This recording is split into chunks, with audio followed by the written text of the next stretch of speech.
Welcome, and thank you for joining me. Tonight, we're stepping away from the chaos and the noise and the endless urgency of modern life to talk about something genuinely relaxing. Not relaxing in the sense of easy or simple, but relaxing in the way that watching something peaceful unfold can be deeply, profoundly calming. We're talking about pandas.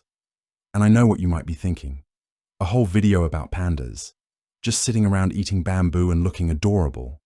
Yes, exactly that. But before we start, if you enjoy content that's more interested in detail than drama, in calmness than urgency, then please take a moment to like this video and subscribe. Let me know in the comments what draws you to content like this, whether it's pandas specifically or just the need for something gentle in your feed. And if you're stressed or tired or just need to slow down for a bit, then turn off the notifications. Maybe light something if you like, get comfortable, and let's spend some time learning about one of Earth's most remarkable and genuinely soothing animals. So here's what makes pandas different. And I mean really different. Not just in the way all animals are different from each other, but fundamentally, structurally, almost impossibly different from nearly every other creature that walks the planet. When you look at a giant panda, what you're seeing is not just a bear. You're seeing the result of millions of years of specialization so extreme that it borders on the improbable. The scientific name is Ailuropoda melanoloca, which means black and white catfoot. But that name came much later, after scientists realized what they were looking at. The common name panda itself is actually borrowed from another animal. Pandas were called pandas because their bamboo diet and those uniquely adapted paws reminded early naturalists of the red panda, a completely different creature discovered almost 50 years before the giant panda was formally recognized by science. So the name panda is basically a historical accident, a case of mistaken resemblance that stuck around long enough to become permanent. And yet it's fitting, because pandas themselves are in many ways evolutionary accidents that somehow worked out. At least 98% of a giant panda's diet is bamboo, not meat, not fish, not the varied diet their ancestry as carnivores would suggest. Just bamboo, for 98% of what they eat, which is extraordinary and limiting and somehow perfect all at once. When you understand that you're looking at a creature whose entire existence is built around eating a single plant, you begin to understand why the panda looks the way it does, moves the way it does, and spends its days the way it does.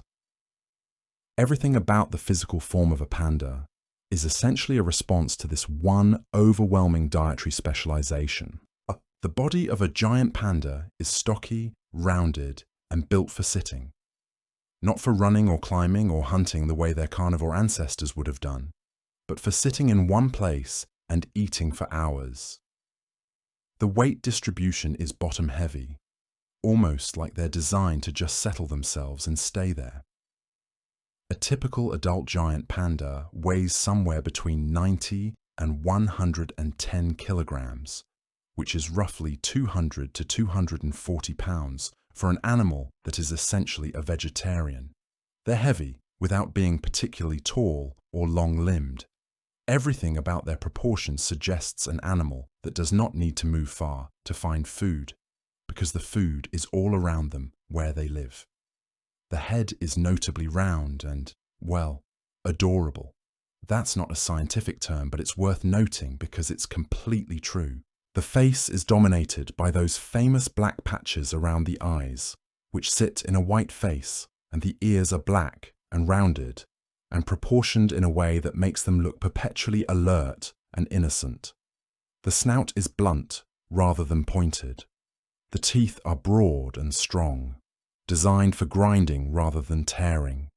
Everything in the skull is built for processing plant material, not for the kind of hunting and killing that their teeth would originally have evolved for. But the most remarkable adaptation, the one that really reveals the depth of panda specialization, is in the hands. Or perhaps more accurately, the wrists. Giant pandas have something called a pseudo-thumb, not a real thumb, because that would require fundamental changes to the basic mammalian hand structure, but an enlarged wrist bone, a sesamoid bone that has extended and become functional enough to work almost like an opposable thumb. So when a panda sits and reaches for a bamboo stalk, it can hold it with these pseudo-thumbs and the fingers in a way that looks almost human, almost like a person gently grasping something.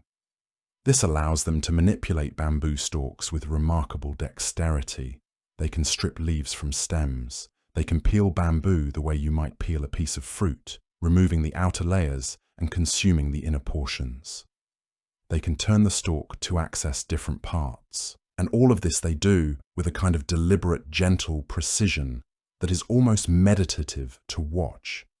The pseudo-thumb is not powerful, not aggressive, not built for gripping prey. It's built for finesse, for careful manipulation, for processing a plant. And when you see a panda using those hands to strip bamboo, which is most of what you see pandas doing, you're witnessing an animal that has optimized every aspect of its physical form around a single task. The mechanics of this pseudo-thumb are genuinely fascinating. The sesamoid bone is technically separate from the main hand skeleton, but it's connected to the wrist through ligaments and muscle in a way that allows it to function almost like a real thumb. A panda can angle this bone outward and grasp an object between the pseudo-thumb and the fingers. The grip is not as strong as a real opposable thumb would be, but it doesn't need to be. The panda is not gripping prey or tearing apart difficult material. It's gently grasping a bamboo stalk that it's about to eat. The grip just needs to be precise enough to position the stalk correctly and hold it while the mouth does the actual work of consuming it. This adaptation appeared relatively recently in evolutionary terms, within the last few million years, and it's one of the clearest examples of how evolution can repurpose existing anatomy to solve new problems. The bones were already there. The panda didn't need to develop entirely new bones. Evolution just had to adjust the wrist bone, lengthen it, strengthen it, and connect it to the existing muscles in a way that allowed it to function differently. And that tiny change transformed the panda's entire relationship with its food source.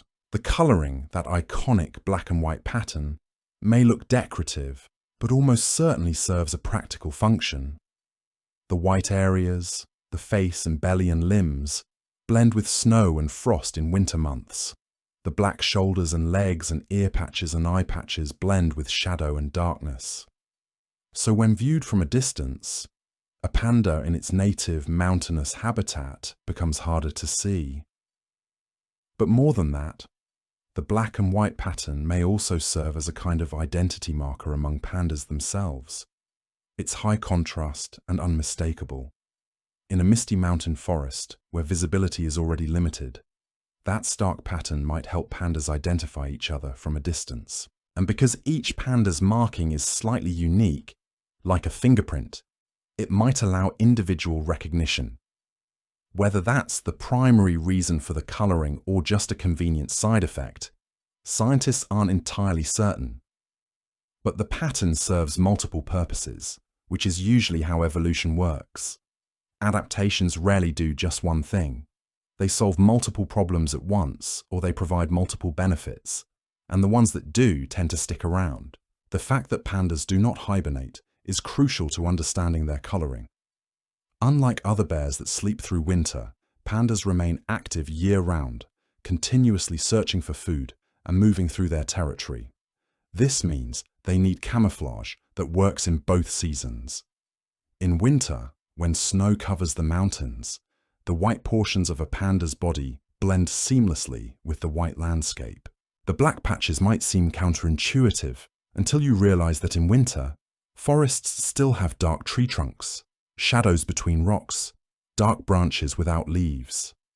A panda seen from the right angle, in the right light, can disappear against these elements. In summer, the mountains are green and rocky. The white would stand out, but again, the landscape isn't uniformly green. There are shadows, areas of lighter stone, patches of pale grass. And as summer progresses and bamboo dies back in some areas, there are indeed white and pale patches in the forest. The panda's colouring is not perfect camouflage in either season, but it's better than a single colour would be. It's a compromise that works well enough in both conditions, and that's often what evolution settles for. Perfect is expensive. Good enough that you survive and reproduce is the actual goal. Now, the biology of being a panda is where things get really interesting, because beneath that adorable exterior is a body that is fundamentally, almost tragically, poorly suited to its diet. Giant pandas are carnivores. Their digestive system is the digestive system of a carnivore. That's important. That's the key problem. They have retained the basic carnivore digestive system, which means they lack the specialized structures that herbivores develop to break down plant material and extract nutrients from it. Herbivores, real herbivores, have longer intestines. They have multiple stomach chambers. They have specialized bacteria and microbes living in their digestive systems that help break down cellulose and plant fiber. Cows have 4 stomach chambers and fermentation vats that allow them to extract energy from grass. Horses have appendixes and caca that function as fermentation chambers. Even many omnivores have digestive adaptations that help them process plant material more efficiently. Pandas have essentially none of that. They have a simple, short digestive system designed to quickly process meat, and yet they're trying to survive on bamboo. So how do they do it? The answer is brutally simple and absolutely efficient. They do it by eating massive quantities of bamboo and by processing it very, very quickly.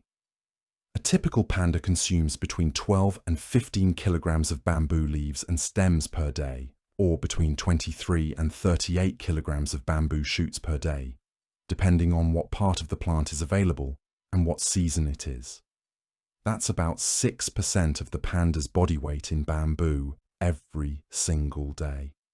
To put that in perspective, if a 200-pound human ate like a panda, they would need to eat 12 pounds of plant material every single day. But it's not just the volume, it's also what happens to that volume once it enters the panda's digestive system. The panda's digestive system cannot break down much of what it eats.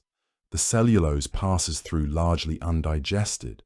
The panda cannot extract the full nutrient value from bamboo the way an herbivore could.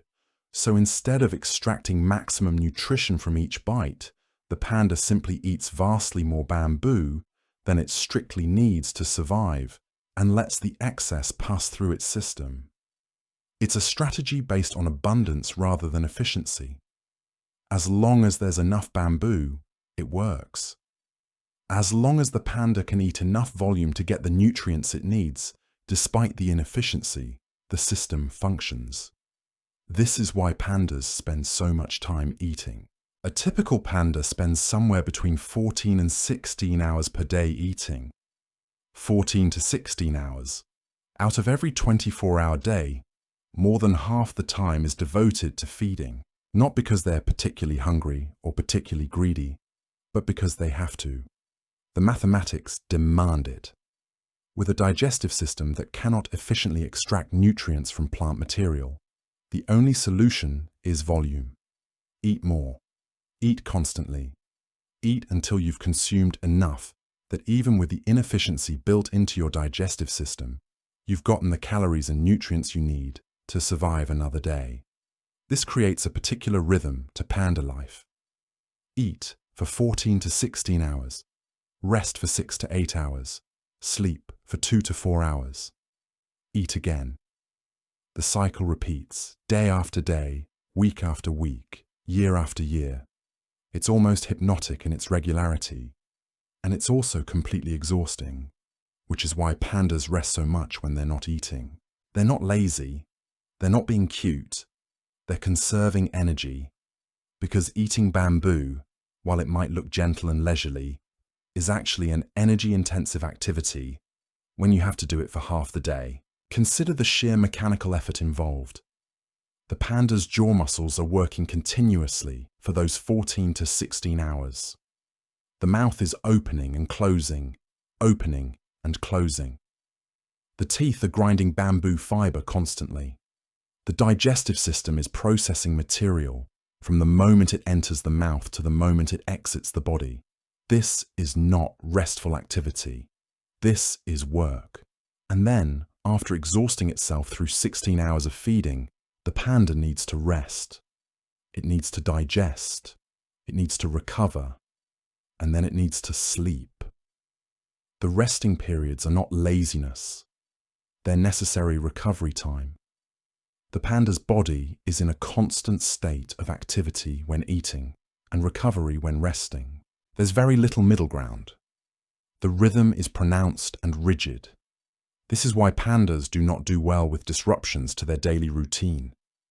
If a panda cannot find food, it does not have the energy reserves to sustain itself for very long. If the bamboo in an area suddenly becomes unavailable, the panda is in trouble almost immediately. Unlike animals that can eat fewer meals and extract more nutrition per meal, a panda that suddenly finds its food source depleted will struggle within days. This vulnerability is a direct result of the specialization. The efficiency of the system depends on abundance. And where bamboo is not abundant, pandas cannot survive. The frequency of elimination is another remarkable adaptation. As much as the panda's digestive system cannot process the food efficiently, it also cannot hold on to it for very long. Elimination occurs up to 50 times per day. 50 times. That's roughly once every half hour.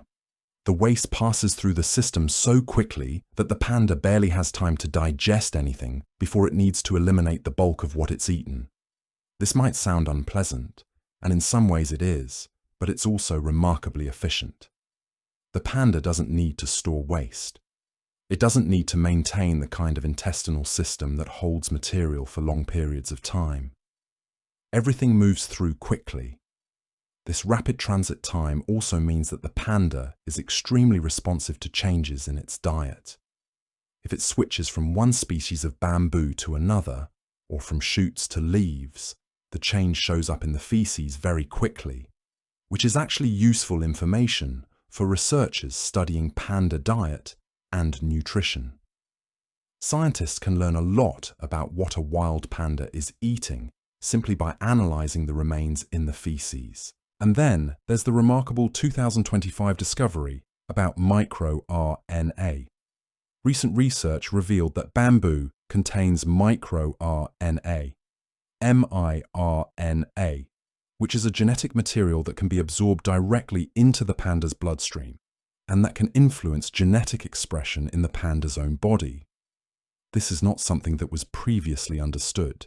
Myrna in bamboo is involved in the regulation of smell, taste, and dopamine pathways in giant pandas. That means the bamboo is literally influencing how the panda's brain works. More specifically, it means the bamboo is triggering dopamine release, the pleasure chemical, the reward chemical, which suggests that when a panda eats bamboo, it experiences something similar to what a human experiences when eating something delicious. When eating something your brain has learned to find rewarding, that peaceful contentment you see in a panda's face when it's eating, that gentle, meditative satisfaction, might be literal dopamine happiness. The panda might be experiencing genuine pleasure and reward, a neurochemical state triggered by the bamboo itself. This is remarkable because it suggests a level of biological integration between the panda and its food source that goes beyond simple nutrition. The bamboo is shaping the panda's brain chemistry, creating a feedback loop of reward that ensures the panda will continue eating bamboo. That ensures the panda is motivated to maintain this specialized diet. Evolution is subtle and sometimes deeply weird, and this is a good example of how organisms can become integrated with their food sources in ways that are almost symbiotic. This microRNA discovery changes how we understand the panda's contentment. For decades, scientists assumed pandas were just mechanically processing food, using an inefficient digestive system to extract whatever nutrients they could from an unlikely diet.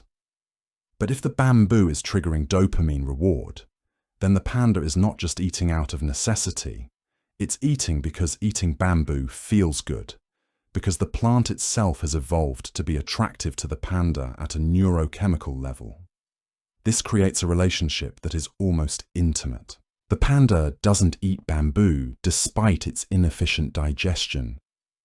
It eats bamboo partly because the plant itself is rewarding at a level below conscious thought. The bamboo has essentially chemically encoded a preference into the panda's nervous system, and the panda, in turn, is dependent on this continuous neurochemical reward to maintain its lifestyle. This is not quite symbiosis in the classic sense, where both organisms benefit equally, but it's close. The pandas eat the bamboo, and the bamboo has evolved to reward them for doing so. And in rewarding the pandas, the bamboo ensures that the pandas will continue to eat it, continue to spread it, continue to maintain the very forests where bamboo thrives. It's a relationship written not just in physical adaptation, but in the chemistry of pleasure itself. Now, about early life and cubs, because understanding how pandas develop helps you understand why they are the way they are as adults. The reproductive cycle of a giant panda is, in many ways, the most limiting aspect of their biology. Although the breeding season lasts for several months, typically March through May, a female giant panda is only capable of conceiving a cub for a window of 24 to 72 hours, once per year. That's it. That's the entire fertile period for a female panda in a given year. This is extraordinarily restrictive. In that narrow window, the female must encounter a male who is also ready to breed, and breeding must occur successfully. If the timing misses by even a few days, the female will not conceive. She will have to wait an entire year for the next opportunity. This is part of why pandas live such solitary lives. Because breeding is so unpredictable and the window is so narrow, pandas cannot afford to be social. They have to maintain a scattered population where males can range widely, looking for females in estrus, and females can signal their readiness to breed across distances. Frequent social interaction would interfere with this system, so pandas evolved to live alone, to tolerate each other only rarely, to seek each other out only when breeding is necessary. When a female does successfully conceive, gestation lasts approximately 5 months. 5 months of pregnancy for a panda. And when the cubs are born, they are stunningly small. A newborn panda cub weighs approximately 90 to 130 grams. That's roughly 3 to 5 ounces. That's about the size of a stick of butter. The cub is roughly 1/900th the size of its mother. It's tiny, blind, toothless, hairless in many areas, completely helpless and dependent. The mother will typically give birth to 1 or 2 cubs, though single cubs are more common. She will give birth in a protected location, a cave or the base of a hollow tree. Somewhere she can shield the cub or cubs from the elements and from predators. And then she will stay with that cub almost constantly for the first few months, nursing it, warming it, protecting it. The maternal investment is intense and absolute. The cubs stay in the den until approximately 6 months of age, at which point they are developed enough to follow their mother around. They're still nursing, but they're beginning to explore. They're beginning to see their surroundings and understand that there's a world beyond the den. Around 1 year of age, the cubs are weaned. They stop nursing and begin eating bamboo on their own, but they don't leave their mother. They stay together for another 6 months or so, learning how to forage, learning which bamboo species to prefer in different seasons, learning the geography of their territory and where to find food, where to rest, where to shelter during storms.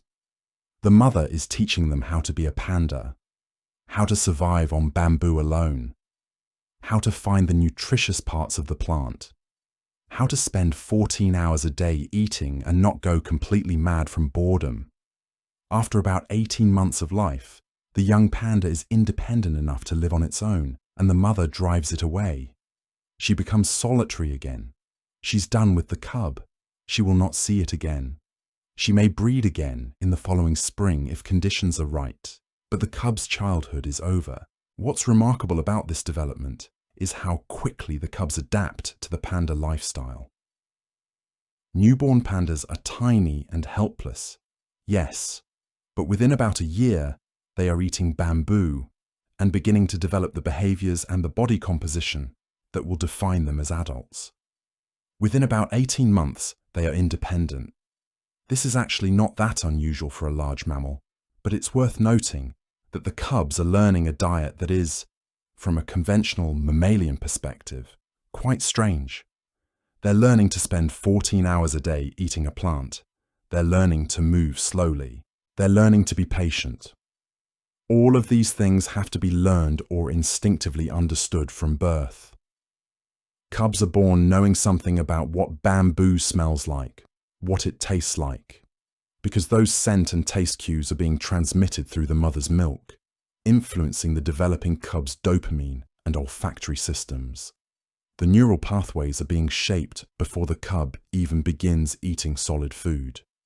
When the cub finally starts eating bamboo directly, the plant's microRNA begins influencing its dopamine pathways directly. So the cub learns to love bamboo not through conscious choice or conditioning, but through neurochemical reward. It's hunger, yes, but also pleasure. The cub eats because it needs to survive, but it eats continuously because eating bamboo feels good. The transition from nursing to eating solid bamboo is gradual. The mother doesn't suddenly abandon the cub and refuse to nurse anymore. Instead, she begins bringing bamboo back to the den, and the cub, curious and hungry, begins to taste it. At first, the cub probably doesn't process very much of the bamboo. It's just exploring. But as time goes on, the cub eats more and more solid food while still nursing. And gradually, the milk-based nutrition is replaced by bamboo-based nutrition. The mother is essentially teaching the cub through example, through proximity, through availability. She spends hours eating bamboo, and the cub watches and mimics. The cub learns what to eat by watching its mother eat the same thing. This kind of observational learning is common in many mammals, but in the panda, it's particularly important because the diet is so unusual. There's no natural predator teaching you to hunt. There's no herd showing you how to graze on grass. There's just your mother eating bamboo, hour after hour, and you learning to do the same. The mothers themselves are gentle with their cubs. This is evident in observations of captive pandas and in field research. The panda is a large, powerful animal, but it has no aggression toward its young.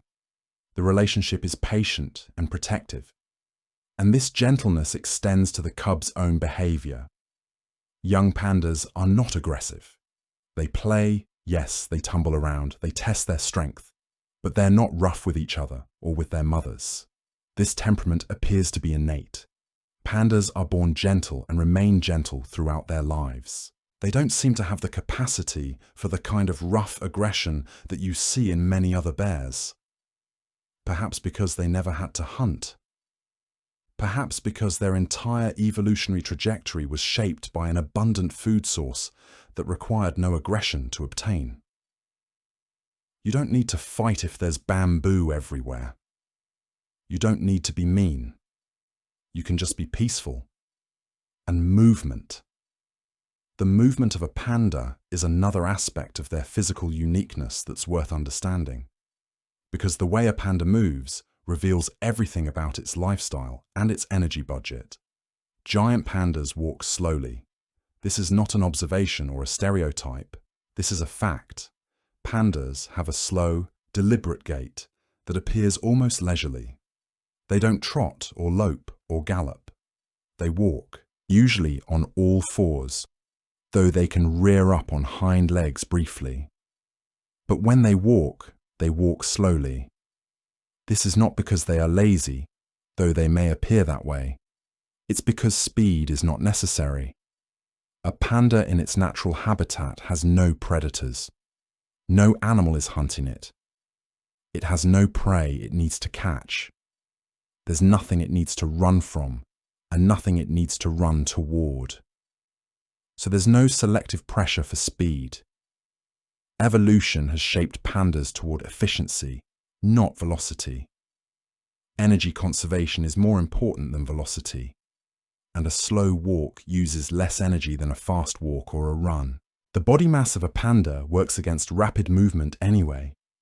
With 100 kilograms or more spread across a relatively compact frame, a panda is not built for speed. The legs are relatively short relative to body mass. The center of gravity is low. This is perfect for stability while sitting and eating for 16 hours, but terrible for velocity. A running panda would be unstable, ungainly, almost comic in its physical awkwardness. So instead, the panda doesn't run. It walks carefully, deliberately, placing each foot with purpose. The gait is measured and controlled. There's no wasted motion. Every step is necessary. Every movement efficient within the constraints of the panda's body and lifestyle. This careful movement also means pandas rarely injure themselves. There are no sudden impacts, no overextension of limbs, no excessive strain on joints. The panda's pace is so slow that trauma from movement is essentially non-existent. The injuries that do occur are usually from environmental hazards, not from the panda's own motion. This is actually advantageous for an animal that spends most of its time on the ground in difficult mountainous terrain. Slow, careful movement means you don't slip on wet rocks. You don't twist an ankle on uneven ground. You don't exhaust yourself climbing mountains. But here's what makes pandas remarkable as walkers. Despite their apparent sedentary nature, pandas are actually quite capable climbers. They can climb trees. They climb regularly. Some individual pandas, like the famous panda Xinbao, actually seem to enjoy tree climbing. They will climb as high as 13,000 feet on mountainous slopes to access different bamboo species at higher elevations during summer months. They are good swimmers.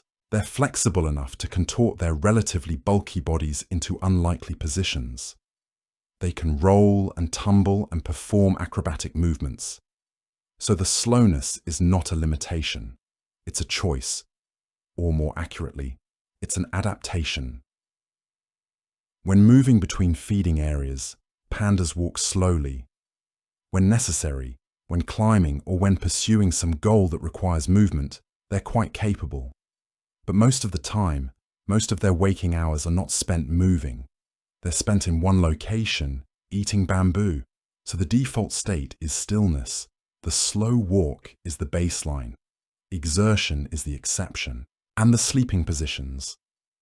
Pandas sleep in the most remarkable variety of positions. They're incredibly flexible, which makes sense for an animal with no need to maintain rigid musculature for hunting or fighting. A panda will stretch out on its back with all four legs in the air. It will curl into a ball. It will lie on its side. It will perch in a tree with its head hanging down or propped on a branch.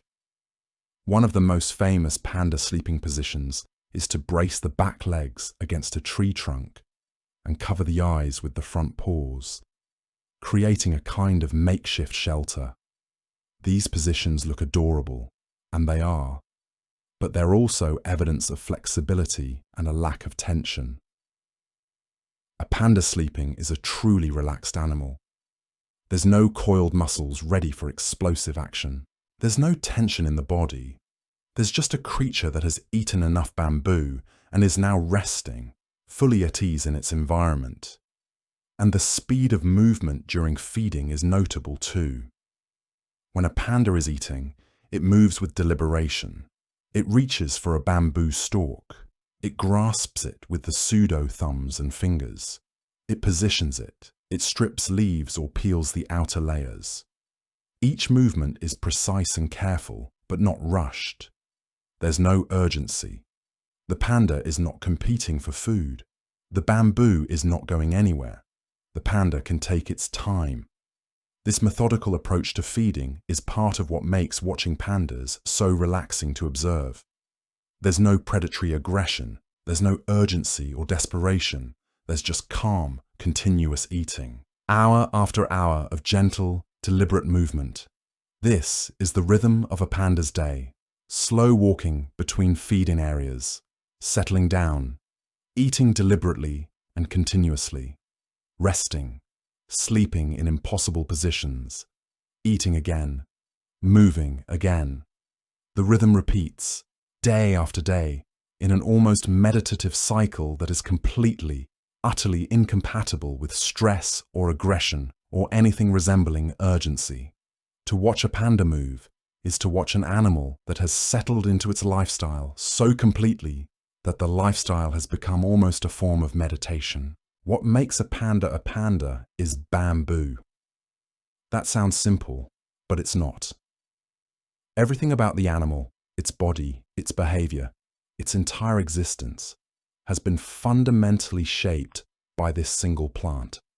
And to understand pandas, to really understand them, you have to understand bamboo first. You have to understand what it means for an organism to become so completely dependent on a single food source that the dependency stops being a choice and becomes biology itself. Pandas are not eating bamboo because they prefer it. They're eating bamboo because they've evolved to be unable to eat anything else. The specialization has gone so far that reversal is impossible. A panda cannot become omnivorous again. A panda cannot hunt. A panda cannot forage for nuts or seeds or anything else. The pathway backward has been closed. Evolution, once it commits you to a direction, is difficult to reverse, and the panda committed millions of years ago to a direction that led directly to bamboo forests and nothing else. Bamboo is a grass. This is important to understand. It's not a tree, though it can grow very tall and thick. It's a grass, which means it has properties that most grasses have. It grows quickly. It regenerates from damaged root systems. It spreads laterally through underground rhizomes, creating interconnected root networks. If you damage one stalk of bamboo, the roots can send up new shoots. If you harvest bamboo, it comes back. This is why pandas can exist on bamboo at all. The plant is resilient enough to support a large animal eating it continuously. A creature that specialized on a tree that grew slowly and regenerated slowly would starve. But bamboo is, in many ways, the perfect food source for a large herbivore that cannot move very far and must eat vast quantities every day. The plant is literally designed by evolutionary accident to be abused by something eating it constantly. There are more than 40 species of bamboo in the panda's native habitat. 40 different bamboo species, each growing in slightly different conditions, each with different nutritional profiles, each available at different times of the year. This diversity is what keeps pandas alive. Because if there were only one species of bamboo, and that species flowered and died in a synchronized event, the pandas would have nothing to eat. Entire forests of bamboo can flower, produce seeds, and die all at once. It's a natural cycle, and it happens every so often. When it does, the bamboo is gone for years, 4 to 5 years, sometimes longer, before new plants grow from the seed and reach a size where they can be eaten. A panda cannot survive years without food, so the existence of multiple bamboo species is literally what allows pandas to exist. The panda has learned to navigate these multiple species instinctively. In spring, when new shoots are emerging, the panda eats shoots. They're nutritious and relatively easy to digest compared to the fiber-heavy mature stems. In summer and fall, as shoots become less available, the panda transitions to eating stems and leaves. These parts of the plant are more abundant, but less nutritious. They require more consumption to extract the same caloric value. And in winter, when fresh growth is minimal, the panda eats mature culms, the thick woody stems that have the least nutritional value but are still available even in the frozen months. This seasonal shift is not something the panda has to think about consciously. It's embedded in the animal's sensory system. As the seasons change, the smell and taste of available bamboo changes. The panda follows these sensory cues. It eats what is available and nutritious right now. It doesn't eat what is not there. This flexible approach to a basically inflexible diet is one of the panda's most remarkable abilities. The panda is specialized, absolutely specialized, but within that specialization there is flexibility. The nutritional calculus of bamboo eating is harsh and unforgiving. Bamboo is not nutritionally dense. It's mostly fiber and water. The actual caloric content is relatively low, and as mentioned, the panda cannot digest the fiber at all. So the panda eats bamboo not for the nutrition it provides directly, but for the small percentage of actually digestible material that the bamboo contains. Protein, amino acids, certain minerals. These are scattered throughout the bamboo plant, mixed in with indigestible fiber. To get enough of these essential nutrients, the panda has to eat enormous quantities of bamboo. It has to process massive volume. And this is where the economics of panda life become clear. A panda in the wild eats between 12 and 15 kilograms of bamboo leaves and stems daily. If the panda is eating shoots instead, which are more nutrient-dense, it might eat 23 to 38 kilograms per day. That's 50 to 80 pounds of plant material every single day. For an animal that weighs about 200 pounds, that's a quarter to a third of its body weight in food every single day. Imagine a 200-pound human eating 50 to 80 pounds of lettuce every day. That's roughly what a panda is doing. The panda's daily schedule is built around this consumption rate. 14 to 16 hours of eating, 6 to 8 hours of resting, 2 to 4 hours of sleeping. The mathematics are relentless. There's no room for anything else in the day. This consumption drives the panda's geography. Where bamboo is, the panda goes. The panda lives in the mountains of central China, in elevations between 2,400 and 3,000 meters above sea level. These are cool, wet, misty mountains. The forests there are dense and relatively undisturbed, and they are dominated by bamboo. Sichuan province and the surrounding areas contain these temperate forests, and within them are the largest concentrations of giant pandas in the world. The pandas live here because the bamboo lives here.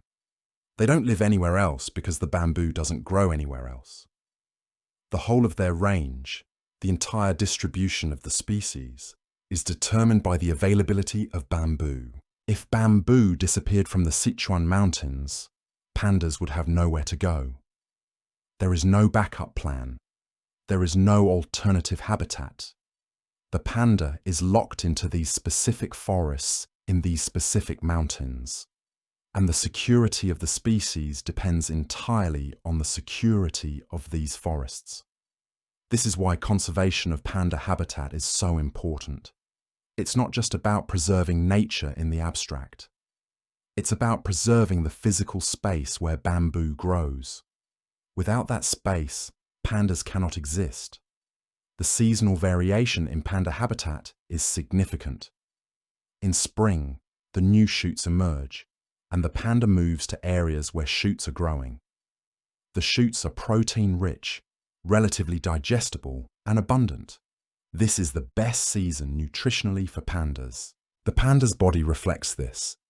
In spring, when food is abundant, the panda puts on weight and condition. But as summer progresses, shoots become scarce. The panda shifts its diet and its movement. It follows the availability. In autumn, leaf fall means different nutritional profiles in the remaining plant material. The panda has to work harder, eat more volume to get the same nutritional benefit. And in winter, when snow covers the ground and frost kills the herbaceous growth, The panda eats the mature stems, the culms, which are essentially woody and require tremendous consumption to extract any nutrition. The panda becomes leaner in winter. Its body reflects the scarcity, but it persists. It keeps eating. It keeps moving through the forest looking for bamboo that hasn't been buried or frozen. This seasonal cycle is something the panda has adapted to completely. The body knows when to expect what, and it adjusts. The panda is not just eating bamboo, it is timing its consumption with the seasons, optimizing for what is available right now. Bamboo diversity creates redundancy in the system. If one species of bamboo is flowering and dying, there are 39 others that are growing normally. If one elevation zone has had a poor bamboo year, there are other elevations with better growth. The panda can move, can shift its range slightly to find the bamboo that is available. This flexibility within specialization is crucial. It's what has allowed the species to survive periodic mass flowering events, drought years, and other environmental disruptions. But it's also fragile. If habitat loss reduces the number of available bamboo species in an area, the redundancy decreases. If panda habitat is fragmented by human development, the panda can no longer move freely to follow the seasonal availability. The panda becomes trapped in a smaller area with fewer bamboo species, fewer seasonal options, less flexibility. This is one reason why protecting panda habitat and panda movement corridors is so important for conservation. The panda needs multiple species and multiple elevations to have a real chance of surviving year-round. The way a panda eats bamboo is one of the most visually distinctive aspects of panda behavior. The panda typically sits, often with its hindquarters on the ground and its back against a tree or rock. It reaches for a bamboo stalk and grasps it with those pseudo-thumbs and fingers we discussed earlier. Then, it brings the stalk to its mouth. The mouth is not particularly large for an animal of the panda's size. The teeth are designed for grinding, not for tearing, so the panda cannot just bite through a thick bamboo stem. Instead, it uses its teeth to scrape and peel. It turns the stalk in its hands, peeling away the outer layers with its incisors. It strips off leaves with its mouth. It might bite off a section of stalk and then work that section until it's consumed. The process is methodical and continuous. The panda eats one stalk, then reaches for another, and another, and another. For hours. The jaw never stops moving. The mouth is always working. The pseudo-thumbs are always positioning another piece of bamboo. This is the rhythm. This is the meditation. What's remarkable is how little variation there is in the process. The panda is doing the same thing over and over for 14 hours straight. Most animals would find this mind-numbing. Most animals require variety, stimulation, novelty. But the panda does not. The repetition seems to suit it. The panda appears content with the monotony. And this is where the micro-RNA connection becomes important. Because the bamboo is triggering dopamine reward in the panda's brain with every bite. The plant is making the repetitive behavior feel good. The panda is not just eating out of necessity, it's eating because eating feels good. The neuroactive compounds in the bamboo are ensuring that the panda will want to keep eating, will find satisfaction in the eating, will not get bored or frustrated by the endless repetition. Evolution has created a situation where the food source literally rewards the behavior needed to consume it. The panda eats because it needs to survive, but it also eats because the eating itself provides pleasure. The two motivations are intertwined so completely that they're impossible to separate. The places where pandas eat reflect their lifestyle. They eat in open spaces where bamboo is dense. They eat in areas they've identified as having particularly nutritious bamboo. They eat in spots that offer some shelter or protection, places where they can rest between feeding sessions without being exposed. Pandas don't just randomly wander and eat wherever. They have routes through their territory. They have preferred feeding areas. They return to the same places seasonally. This is territorial behavior, though not in the aggressive sense. Pandas don't defend territory from other pandas violently, but they do have home ranges, areas where individual pandas feed. And within those ranges, they have favorite spots. A panda might spend weeks in one area, eating from the same bamboo groves, and then gradually move to a different area as the seasons shift, or as the bamboo in one location becomes less abundant. This movement is gradual, almost imperceptible. The panda is not migrating dramatically. It's drifting through its range, following the food, the way a very large, very patient animal would. The efficiency of this lifestyle is remarkable when you consider the constraints. The panda cannot eat anything but bamboo. It cannot hunt. It cannot store food. It cannot escape predators through speed or violence. It can only eat its way through life, day after day, in the same forests where the same bamboo grows. And yet the lifestyle works. Pandas have survived in these forests for millions of years. They've survived changes in climate, changes in forest composition, even changes in human presence. The specialization that seems so limiting has actually been a kind of success. It works perfectly in the environment where it evolved. The panda is exquisitely adapted to eating bamboo in the mountains of China. It's just poorly adapted to anything else. And that's fine, because it doesn't need to be anything else. It doesn't need to do anything else. It just needs to eat bamboo and survive long enough to breed. In that limited context, the panda's specialization is not a weakness.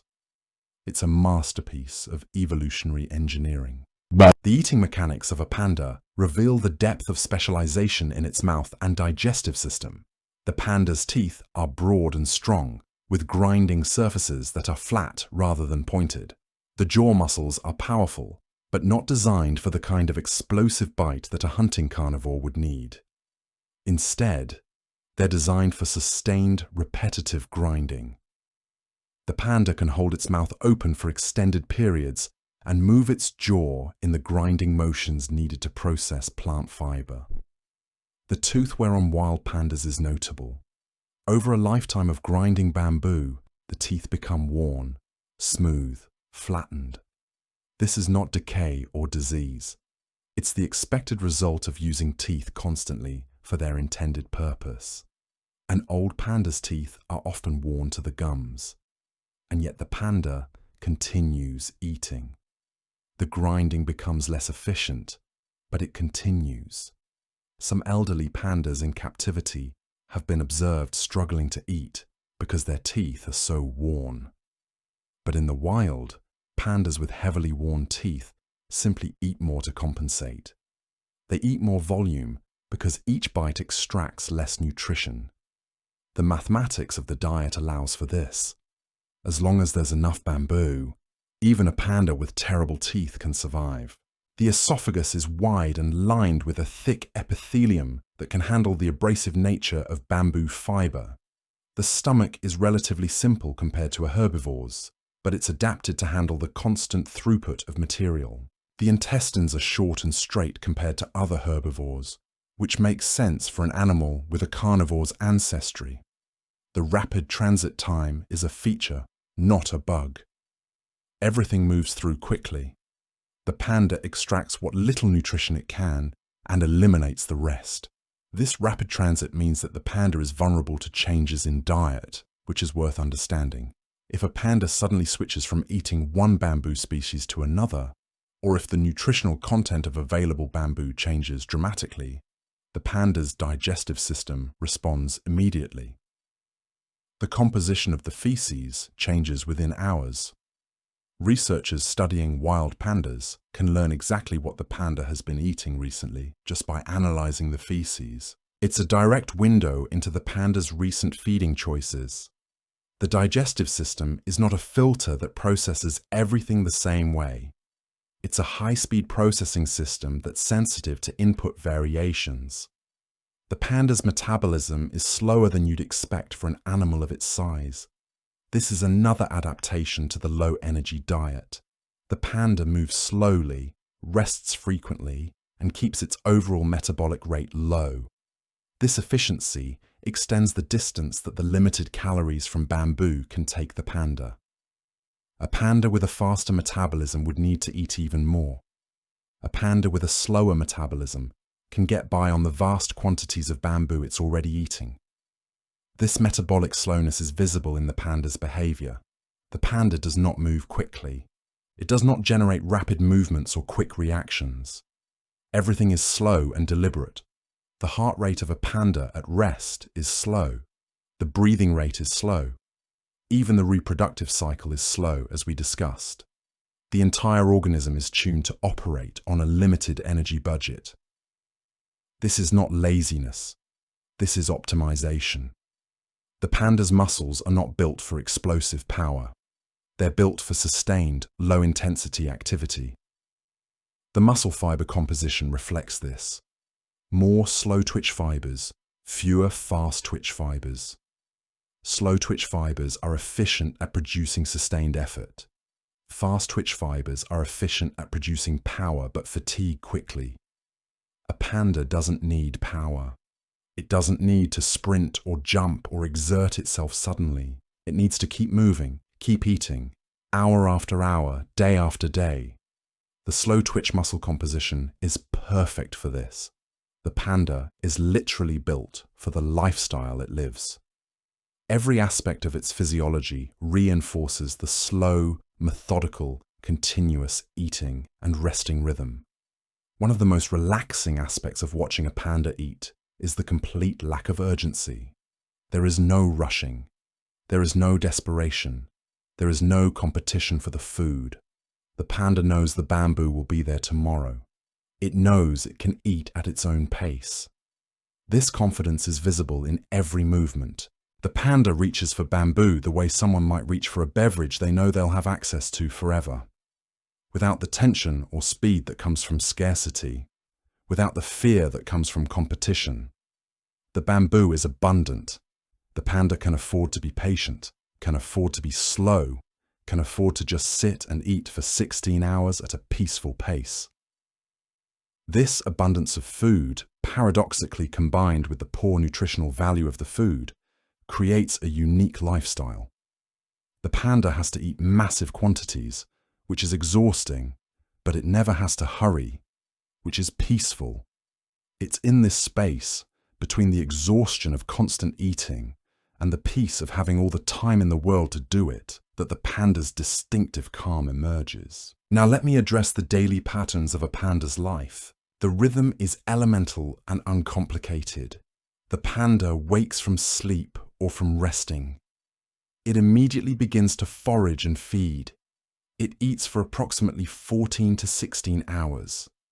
During this time, it moves through its territory, seeking out particular bamboo species, or particular parts of bamboo depending on the season and what's available. The movement is not rapid. It's a slow drift through the forest. The panda might cover a few kilometers in a day, moving in the general direction of denser bamboo concentrations. But there's no apparent urgency. The panda stops frequently to eat, sometimes resting while standing to eat, sometimes settling into a sitting position for extended feeding sessions. The sitting position is the most characteristic. The panda hunches its back, settles its rump on the ground, and stretches its hindquarters out in front. In this position, it can reach bamboo in a wide area without having to move much. It just pivots at the waist, reaches, grasps, brings bamboo to its mouth, and eats. The position is inherently relaxing to observe. The panda is not tense. The shoulders are not hunched in effort. The expression is peaceful. The 16 hours of feeding includes time spent eliminating waste. Because as mentioned, the panda eliminates approximately 40 to 50 times per day. This frequency is not something that happens in isolated moments. It's something that happens regularly throughout the day. The panda might eat for a while, Feel the need to eliminate, stand up, move a few meters away from where it was eating, squat or position itself, eliminate, and then move back to where it was eating. This is just part of the routine. The panda is not bothered by it. It's as natural as the eating itself. For an outside observer, this frequent elimination is evidence of the inefficiency of the panda's digestive system. The panda is processing material very quickly, extracting what it can, and eliminating the rest. The high frequency of elimination is not a sign of disease or distress. It's normal panda physiology. In fact, it's the entire system working as designed. The rapid transit time is the only way the panda can consume enough bamboo to survive on such a nutritionally poor diet. After 14 to 16 hours of continuous feeding and moving and eliminating, the panda becomes fatigued. The feeding phase gradually transitions into a resting phase. The panda finds a comfortable spot, perhaps leaning against a tree, and settles down. The eating stops. The movement stops. The panda just sits or lies down and rests. This rest phase lasts approximately 6 to 8 hours. It's not sleep, it's rest. The panda may doze or drift in and out of consciousness, but it's not in deep sleep. The body is digesting the massive amount of bamboo it has consumed. The metabolism is working on processing the material. The panda is conserving energy during this resting phase. It's reducing unnecessary activity. It's allowing the body to process the food. This resting period is crucial to the panda's survival. The digestive system has received enormous quantities of material. The body is working to extract nutrients from that material, to move it through the system, to eliminate the waste. The panda cannot immediately return to eating. The stomach needs time. The intestines need time. The entire system needs to process before more food can effectively be consumed. So the panda rests. Sometimes this resting position is quite elaborate. The panda might brace itself against a tree with its back and stretch its legs out in front, creating a reclined position. Or it might curl up on its side. Or it might sit with its back against something, essentially leaning. The position varies, but the purpose is always the same. Rest, allow digestion, conserve energy. And then, after the resting phase, sleep comes. The panda enters deeper sleep, where the body engages in cellular repair and restoration. Sleep lasts approximately 2 to 4 hours. In sleep, the panda's breathing slows further. The heart rate drops. The muscles relax completely. The panda becomes vulnerable in ways it's not during resting or eating. But predators are rare in panda territory, and the security of deep sleep is necessary. The body needs this time to repair itself. The mind needs this time to process the day. And then the cycle begins again. The panda wakes. The feeding drive returns. It's ready to eat. It seeks out bamboo and begins feeding. The whole thing starts over. This cycle is consistent day after day, season after season. There is very little variation in the panda's daily routine. The panda does not have work it needs to do. It does not have offspring to raise for most of the year. It does not have social obligations. There is nothing interrupting the basic rhythm of eating, resting, and sleeping. This monotonous lifestyle is actually ideal for a creature with such a specialized diet. There are no distractions from the business of consuming enough bamboo to survive. The panda's entire existence is optimized for processing bamboo 24 hours a day, even though actual eating takes up less than 24 hours because rest and sleep are necessary. But the rhythm is tight. The panda is never far from the next meal. And in the seasons when bamboo is most abundant, the panda's life is almost meditative. Eat, rest, sleep, eat, rest, sleep. The repetition is soothing. There's no drama in the routine, no surprises, just the same pattern, repeated reliably. In the seasons when bamboo is less abundant, when the panda has to work harder to find sufficient food, the routine becomes more strained. The panda might have to move more to find adequate bamboo. The 16 hours of eating might be insufficient to find enough food, so the panda might eat for longer periods. The rest phase might be shortened. Sleep might be disrupted by hunger. But even in these harder seasons, the routine persists. The panda doesn't panic. It doesn't change its strategy. It just eats harder, rests less, and continues with the same basic pattern. This resilience is another adaptation to the low abundance diet. The panda knows, through millions of years of evolutionary programming, that there's always bamboo somewhere. There's always food. The panda just has to keep looking, keep eating, keep going. The places where pandas rest and sleep are relatively consistent. Pandas often rest near the areas where they've been feeding. Sometimes they'll rest in trees, positioning themselves in the crotch of branches where they can't fall. Sometimes they'll rest on the ground, often against a tree or rock. Pandas are adaptable in their sleeping locations, but they seem to prefer spots where they're somewhat sheltered or where they have some visual access to their surroundings. They're not completely unaware even while resting. The eyes might be closed, but the ears are still alert. The sense of smell is still active. Predators are rare in panda territory, but awareness is still maintained at some level. The panda is never completely vulnerable. Communication between pandas, despite their solitary nature, is essential to their survival. Pandas use scent marking as their primary form of long-distance communication. A panda will position itself near a prominent tree, often raising its rear end high, and mark the tree with scent from anal glands. This marking leaves a chemical message. It might contain information about the panda's identity, its reproductive status, or its territorial claims. Other pandas that pass through the area will smell this mark and receive the message. This form of communication allows pandas to coordinate breeding without having to be in close proximity.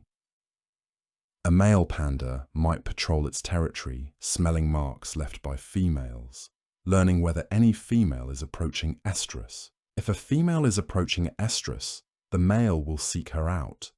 The scent mark is an invitation in some sense, a communication across distance.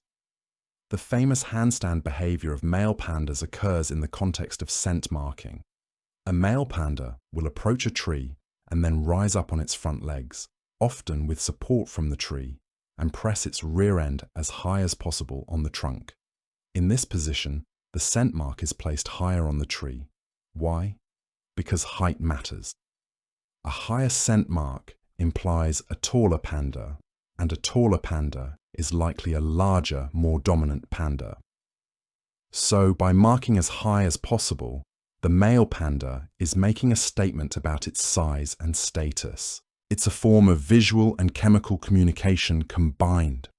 Other pandas that see these handstand marks will see the evidence of a large panda inhabiting the territory. This is fascinating because it reveals that panda communication is not just chemical.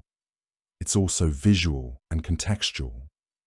The panda is not just leaving a scent. It's leaving a scent in a location and at a height that communicates additional information. The handstand is visible to other pandas. The height is visible. The location is visible. All of this conveys meaning beyond just the chemical composition of the scent itself. Pandas also produce vocalizations, though they're not particularly vocal animals. They make a range of sounds, from low rumbles to high-pitched squeals. Cubs vocalize more frequently than adults. A young panda might bleat or squeal to communicate with its mother. The mother might respond with soft grunts or bleats. As pandas mature, they become quieter. Adult pandas are generally solitary and don't vocalize frequently. But the vocalizations they do produce are meaningful. A huff or snort might indicate alarm or irritation. A bark might indicate surprise or threat. Friendly bleats can be heard during mating season when males and females are trying to find each other. These vocalizations are less important than scent marking for long-distance communication, but they're crucial for short-range interaction. When two pandas come into contact, which is rare, they communicate with a combination of body language, scent marking, and vocalizations. The body language is significant. A panda that is uncomfortable or threatened will lower its head and cover its face with its front paws. This is a submissive gesture, a way of signaling that the panda does not want conflict. A non-aggressive panda will respond to this signal by withdrawing or avoiding the other panda. Actual fighting between pandas is extremely rare.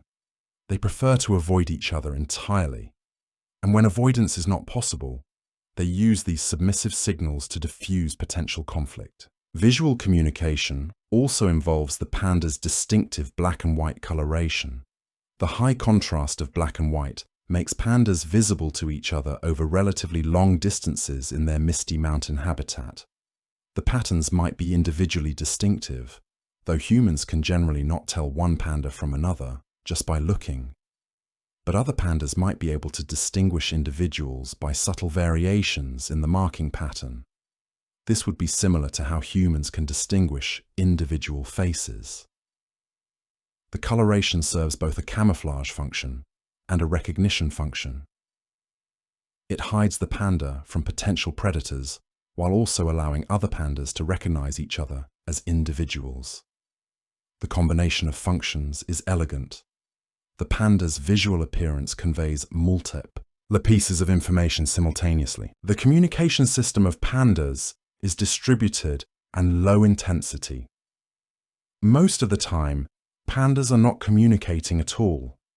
They're solitary, they're not interacting with other pandas. But in the seasons and moments when communication is important, the system works effectively. Scent marks allow long-distance coordination. Vocalizations and body language allow short-range interaction, and the whole system is organized in a way that minimizes the need for pandas to actually be in the same place at the same time. This is ideal for an animal that is fundamentally solitary but needs to breed. Pandas spend nearly their entire lives alone, but they have the tools to find each other when breeding season arrives. The communication system makes solitude possible without making the species impossible. The habitat where pandas live is not accidental to their existence. It is the foundation of everything. Without the correct habitat, the panda cannot exist. The mountains of central China where pandas live are remote and difficult to access, which is part of what has allowed them to survive at all. The mountains are steep, thickly forested, and often shrouded in mist. The elevation ranges from about 2,400 meters to 3,000 meters above sea level. At these elevations, the climate is cool and wet, with significant rainfall and cloud cover. The forests there are mixed temperate woodlands, with bamboo understory in the most suitable areas. The bamboo grows densely enough that a panda can spend its entire day moving from one stalk to another without traveling very far. This density is essential. If the bamboo were spread too thinly, the panda would have to travel too far to find enough to eat. The energy cost of traveling long distances would exceed the energy it could extract from the sparse bamboo. The panda would starve while searching for food. But in the dense bamboo forests of central China, food surrounds the panda. The panda does not have to search very hard.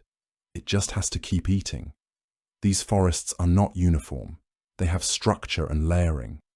There is the canopy layer of tall trees that creates the forest roof. There is a mid-story of smaller trees and larger shrubs. And there is the understory where the bamboo grows thickly. This layering creates shelter and protection. When it rains heavily, the canopy partially blocks the rain before it reaches the understory. The panda can eat relatively dry bamboo even during wet weather. The layered structure also creates varied habitat within short distances. A panda can move from dense bamboo to slightly more open areas to dense forest canopy, all within a few dozen meters. This variety prevents boredom and provides visual interest and security. The panda is never entirely exposed. It is almost always surrounded by some form of vegetation that provides a sense of enclosure. The original distribution of pandas was much broader than it is today. Fossil evidence suggests that pandas once lived across a wider range of China, including areas at lower elevations. But as human activity expanded, these lower elevation forests were cleared for farming and settlement. The panda was pushed higher and higher into the mountains, retreating into the places that humans did not yet want to develop. Now the panda's range is fragmented into isolated forest patches, separated by human development. This fragmentation is one of the most serious threats to panda survival. A panda in one forest patch cannot easily reach pandas in another forest patch. The isolation prevents gene flow between populations. It increases the vulnerability of each population to local extinction. If a local population faces a problem, bamboo flowering or disease or some other crisis, there is no ability for immigration from other areas to rescue the population. The pandas must survive in isolation or not at all. The remaining panda habitat is concentrated in a few key areas of central China. The largest concentrations are in Sichuan province, particularly in the Sichuan Giant Panda National Park. There are also populations in Shanxi and Gansu provinces. The total area of suitable panda habitat remaining in the wild is only about 13,000 square kilometers. To put this in perspective, that is roughly the size of Connecticut or the country of Cyprus. All of the world's wild pandas, nearly 2,000 of them, live in forest patches totaling less area than a small state. The fragility of this situation is impossible to overstate. If something were to happen to the forests in Sichuan, it would affect a huge proportion of the world's wild panda population. A disease affecting bamboo, a major drought, a catastrophic fire, any of these things could devastate the species. And because the habitat is fragmented, the species cannot recover by immigration. Each isolated population has to survive on its own. The structure of the habitat itself matters greatly to panda survival. The habitat needs to have multiple bamboo species at different elevations. In spring and early summer, pandas move to higher elevations where the new shoots are emerging. As summer progresses, the shoots at higher elevations become mature and less nutritious. The panda moves to mid-elevations where fresh growth is just beginning. In fall and winter, as the higher elevations become less productive, the panda is back at lower elevations eating the more mature bamboo. This vertical migration through the forest, following the availability of fresh growth, is what allows pandas to find adequate nutrition throughout the year.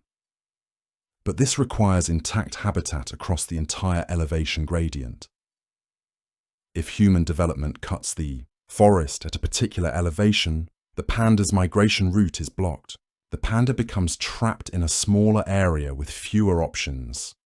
The specific composition of the forest matters too. Pandas prefer old-growth forests where the bamboo understory is thick and diverse. Secondary forests that have regrown after logging can support bamboo, but they are often less dense and less nutritious. Primary forests have had centuries or millennia to develop complex structures, with multiple layers of vegetation and soil development that supports thick bamboo growth. When humans log a forest, even if the forest eventually regrows, it regrows as secondary forest. The bamboo in secondary forest can feed pandas, but it is less reliable and less abundant than in primary forest. This is why conservation efforts focus on protecting the remaining primary forests where pandas live. These are the best habitat, and they are increasingly rare. The water sources in panda habitat are important, but not as critical as food. Pandas get much of their water from the bamboo they eat. Bamboo is about 80% water. A panda consuming 25 kilograms of bamboo daily is receiving a substantial amount of water from that bamboo alone. But pandas do drink from streams, and the moisture in their habitat is high due to frequent rainfall and cloud cover. The cool, wet climate of the mountains creates constant moisture in the air and on vegetation. This climate also creates the thick cloud cover that gives panda habitat its characteristic misty appearance. The mist and fog are persistent features of the landscape. Sometimes the visibility is so limited that a panda might not see very far. But bamboo is so close at hand that visibility is not essential. This mist is not a problem for pandas. The mist does not interfere with their ability to find and eat bamboo. The mist is part of what makes the habitat suitable. The cool temperatures that accompany the mist keep the panda from overheating, even during its extended feeding sessions. Seasonal variation in the habitat is dramatic and shapes panda behavior completely. In spring, the forests come alive with new growth. The bamboo shoots emerge, the trees leaf out, and the landscape transforms from brown and grey to green. This is the best season for pandas nutritionally. The shoots are abundant and nutritious. Pandas can move relatively short distances and find adequate food. The spring forests are moist and warm by local standards. The panda is active during this time, moving through the forest, eating shoots, putting on weight. In summer, the shoots mature and become less nutritious. The climate is warmer and somewhat drier at higher elevations. The panda must work harder to find adequate nutrition, eating more volume of less nutritious material. In fall, the climate begins to cool. Leaf fall changes the character of the forest. The panda is eating mature stems and leaves, material that is abundant, but requires high volume to extract adequate nutrition. The panda's body condition begins to decline as winter approaches. In winter, the bamboo is still available, but it is tougher and less nutritious. Snow can cover parts of the forest, making some bamboo less accessible. The panda eats more mature culms, the woody stems that are available even in winter. The panda becomes leaner as it burns energy to stay warm, and struggles to extract enough nutrition from the less nutritious winter bamboo. The panda's relationship with its habitat is one of complete dependence. The panda cannot exist without bamboo. The panda cannot exist without the cool, wet climate of the mountains. The panda cannot exist without the density and variety of bamboo species that central China's forests provide. This dependence is absolute and allows for no alternatives. Conservation of panda habitat is not conservation of an abstract natural resource. It is conservation of the specific physical space where pandas can actually survive. The reproductive cycle of the panda is one of the most challenging aspects of panda conservation and one of the most interesting aspects of panda biology. Female pandas are only fertile once a year for a very short window of time. The breeding season in the wild occurs from March through May. During this time, a female panda comes into estrus, which is a period of sexual receptivity. But the estrus is brief. A female panda is fertile for only 24 to 72 hours once per year. That is the entire window. In those 2 to 3 days, if she encounters a male panda, they can mate and conception can occur. If she does not encounter a male during those 2 to 3 days, she will not conceive. She will not come into estrus again until the following spring. This is an extraordinarily narrow window. It is one of the most restrictive breeding systems in the mammal world.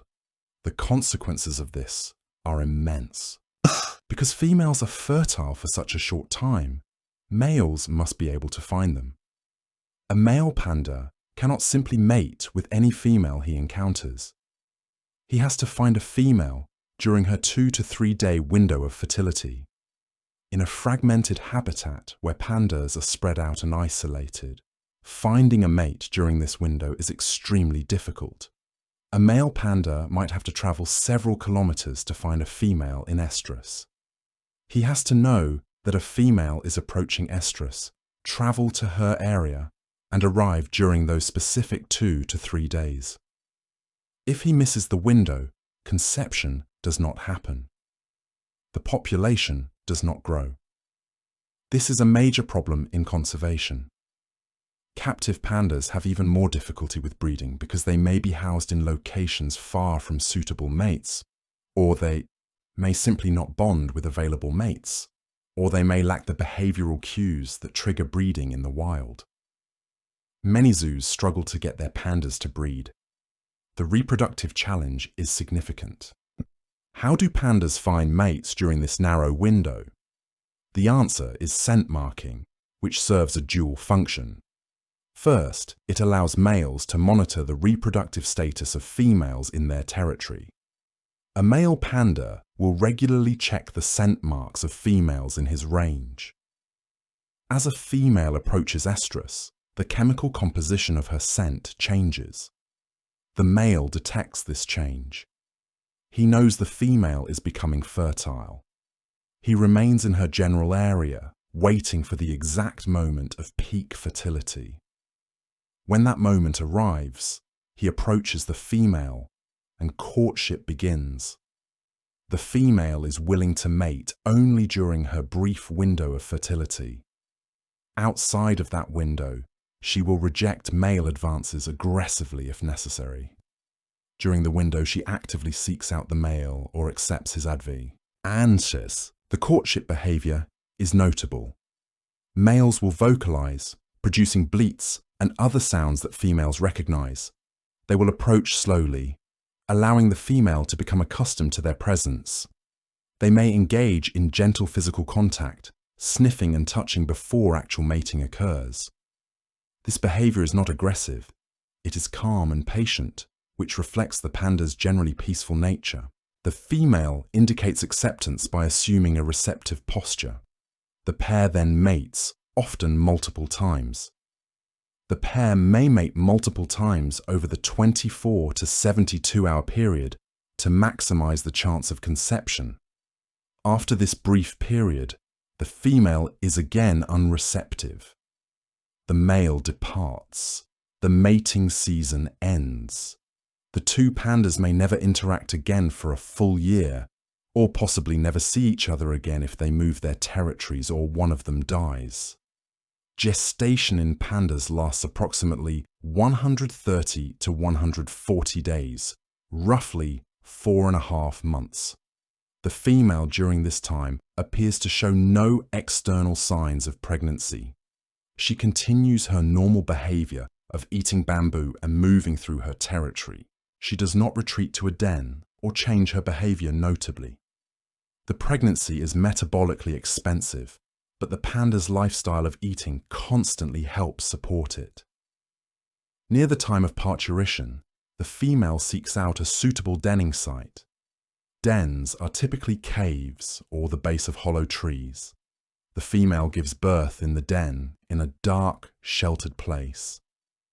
Parturition happens very quickly. The female goes into labor and delivers 1 or 2 cubs within a few hours. The cubs are tiny, weighing only 90 to 130 grams. To understand how tiny this is, a newborn panda cub weighs about the same as a stick of butter. It is roughly 1/900th the weight of its mother. The cub is blind and toothless and helpless. The mother's body is massive in comparison. The tiny cub could fit in the palm of a human hand. Yet from this tiny beginning, the cub will grow into an adult panda, weighing around 100 kilograms or more. The mother remains in the den with the cub or cubs for an extended period. She does not leave the den for weeks while the cubs are very young. She eats her own feces to obtain nutrients and rest near the cubs. This is a common behavior in mammals giving birth. By eating feces, the mother recovers some of the nutrients she is expending to produce milk. She also reduces the amount of waste in the den, keeping the space cleaner. Once the cubs are a few weeks old, they begin to open their eyes. By about 6 weeks of age, the cubs can move around a bit within the den. They begin to interact with the mother and with their siblings, if there is a sibling. Play behavior emerges early. The cubs wrestle and tumble and interact with each other, developing strength and coordination. Around 6 months of age, the cubs are strong enough to leave the den and follow the mother through the forest. At this point, they emerge for the first time into the larger world. When the cubs first emerge from the den, they are still very small, perhaps 4 or 5 kilograms. They cannot yet eat bamboo effectively. They are still nursing, drinking milk from the mother. The mother now faces the challenge of moving through the forest with cubs that cannot keep up with her pace. She moves slowly. She often stays in areas of dense bamboo where her own food is abundant and where the cubs can rest. The cubs learn by observing the mother.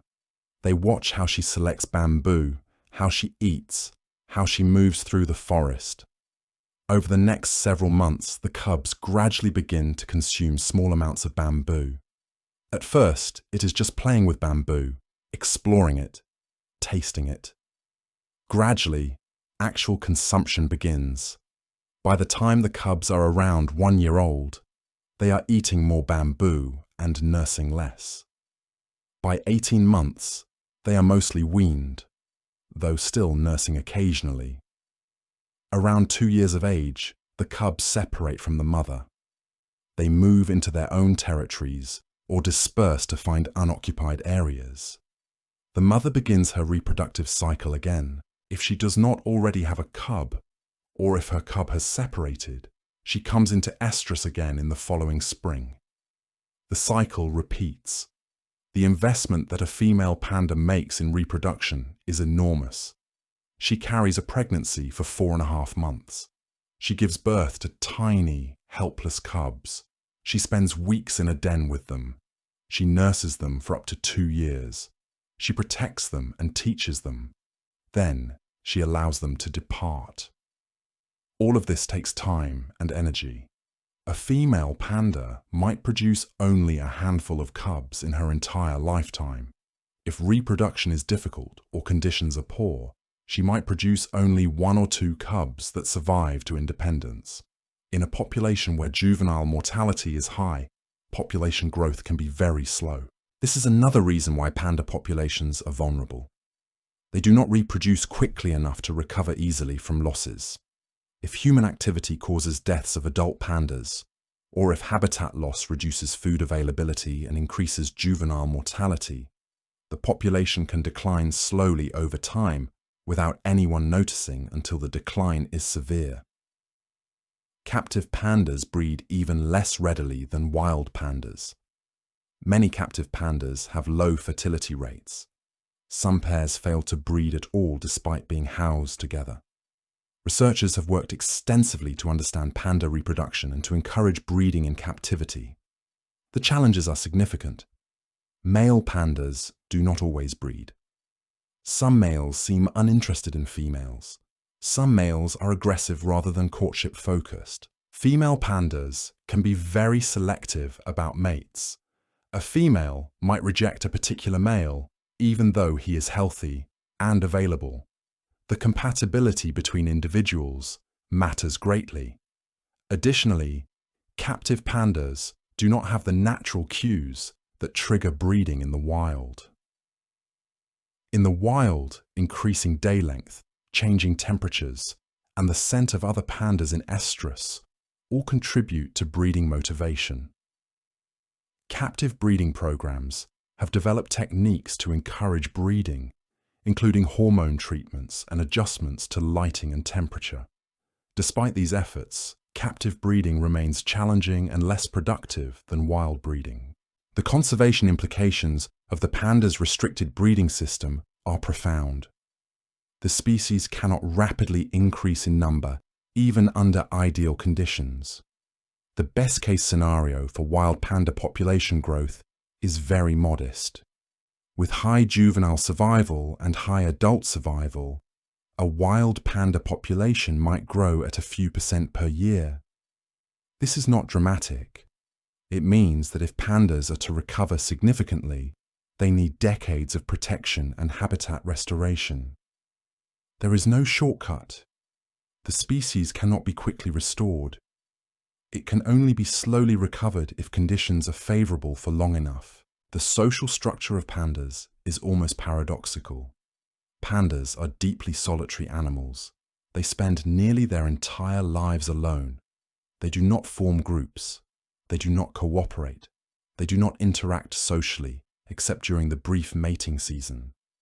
Yet they are not antisocial in the sense of being unable to tolerate each other. Pandas simply prefer to be alone. A panda's life is a solitary journey through a forest, eating bamboo. Other pandas are not part of this journey. If two pandas meet by chance, they will typically avoid each other. They will not fight unless directly challenged. They will simply move away. The encounter is brief and unpleasant for both parties. Neither wants the interaction. Both would prefer to be alone. This solitary lifestyle seems strange for a mammal. Many mammals are social. Wolves hunt in packs. Primates live in groups. Lions live in prides. Herds, flocks, packs, and groups are common in the mammal world. But the panda is not like these animals. The panda is solitary. The reason is clear when you consider the panda's diet. Bamboo is abundant in panda habitat. A single panda can find enough bamboo to eat throughout its home range without competing with other pandas. In fact, having other pandas present would create competition. If two pandas lived in the same territory and both were eating the same bamboo, they would both be worse off.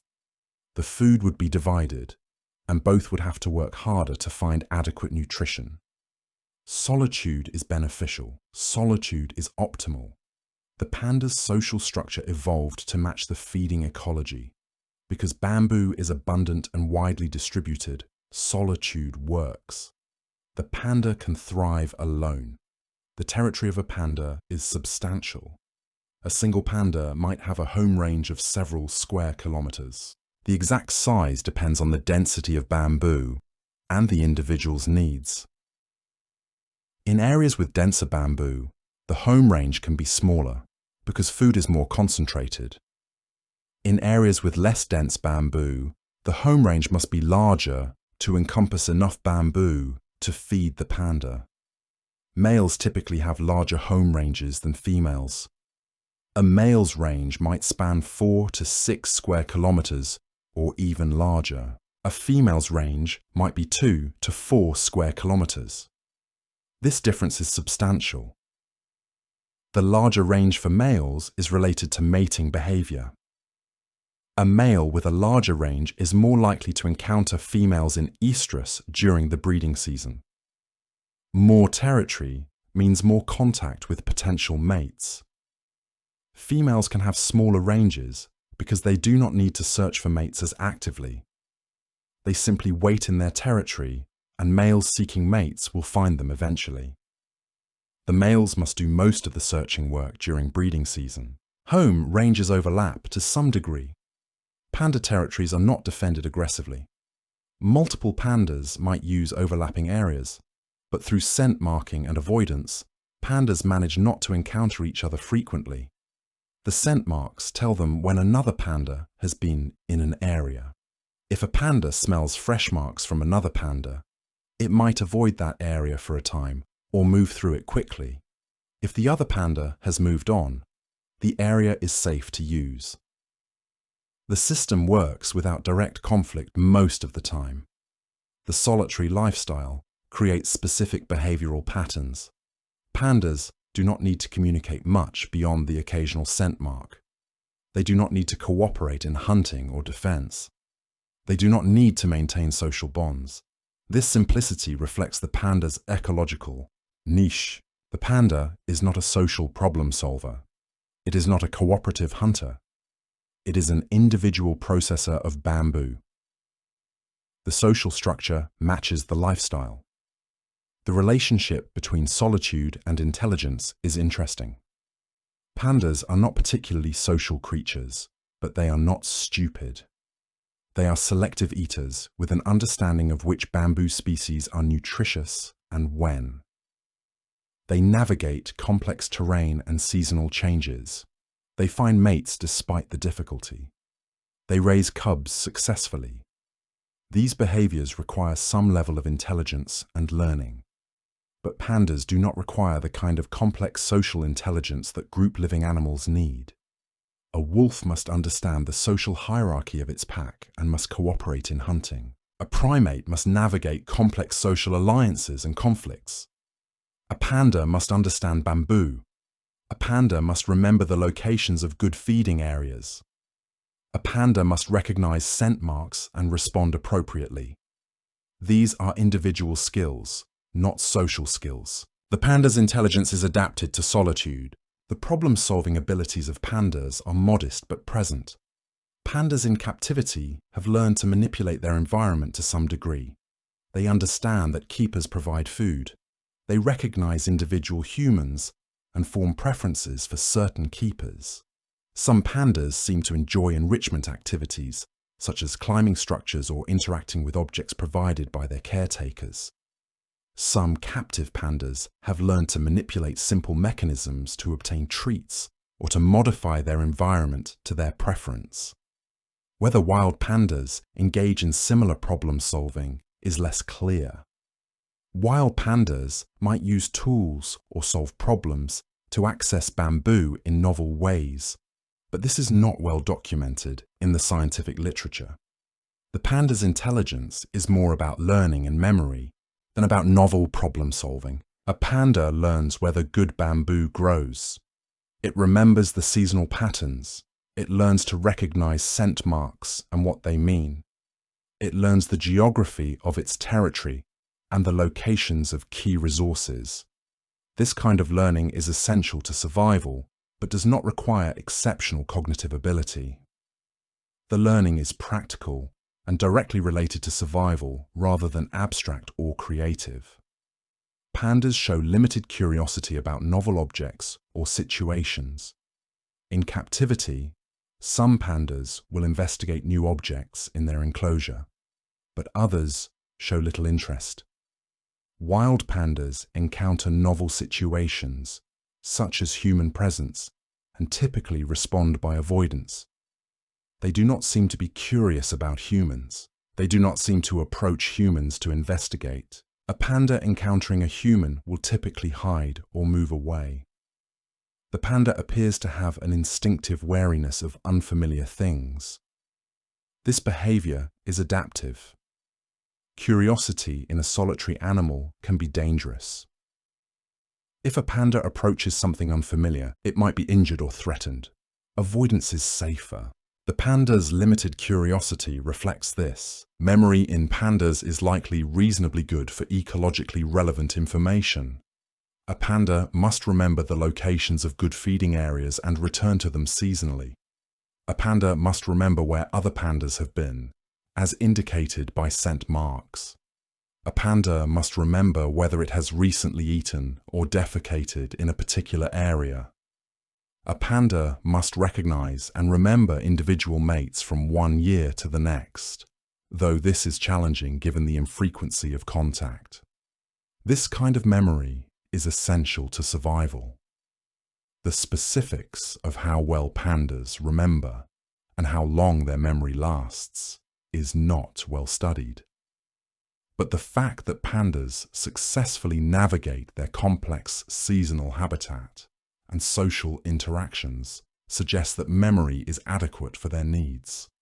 Some pandas have been observed returning to the same feeding areas year after year, suggesting that long-term spatial memory is indeed functional in the species.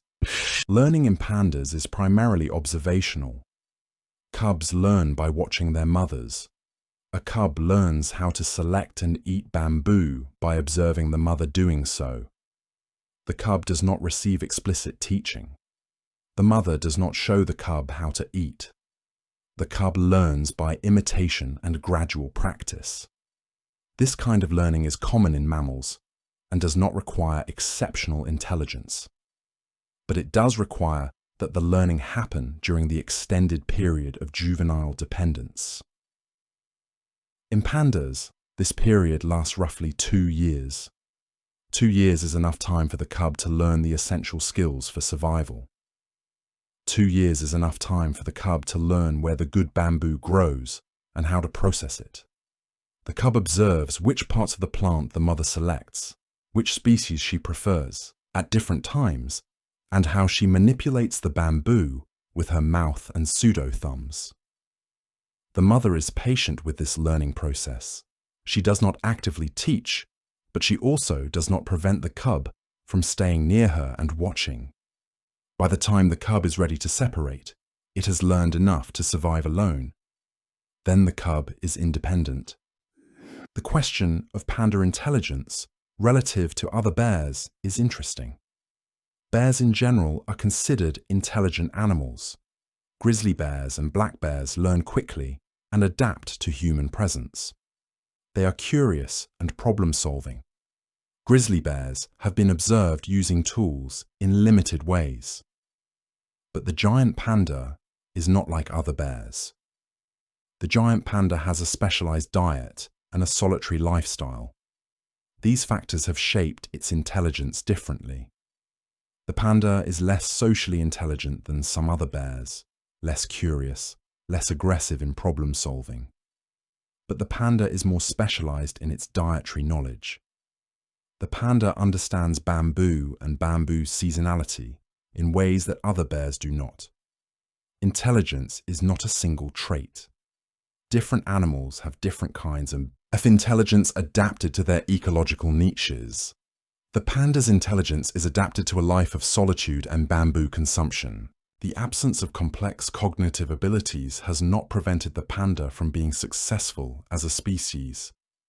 For millions of years, pandas existed in their mountain habitat, ate bamboo, raised cubs, and persisted.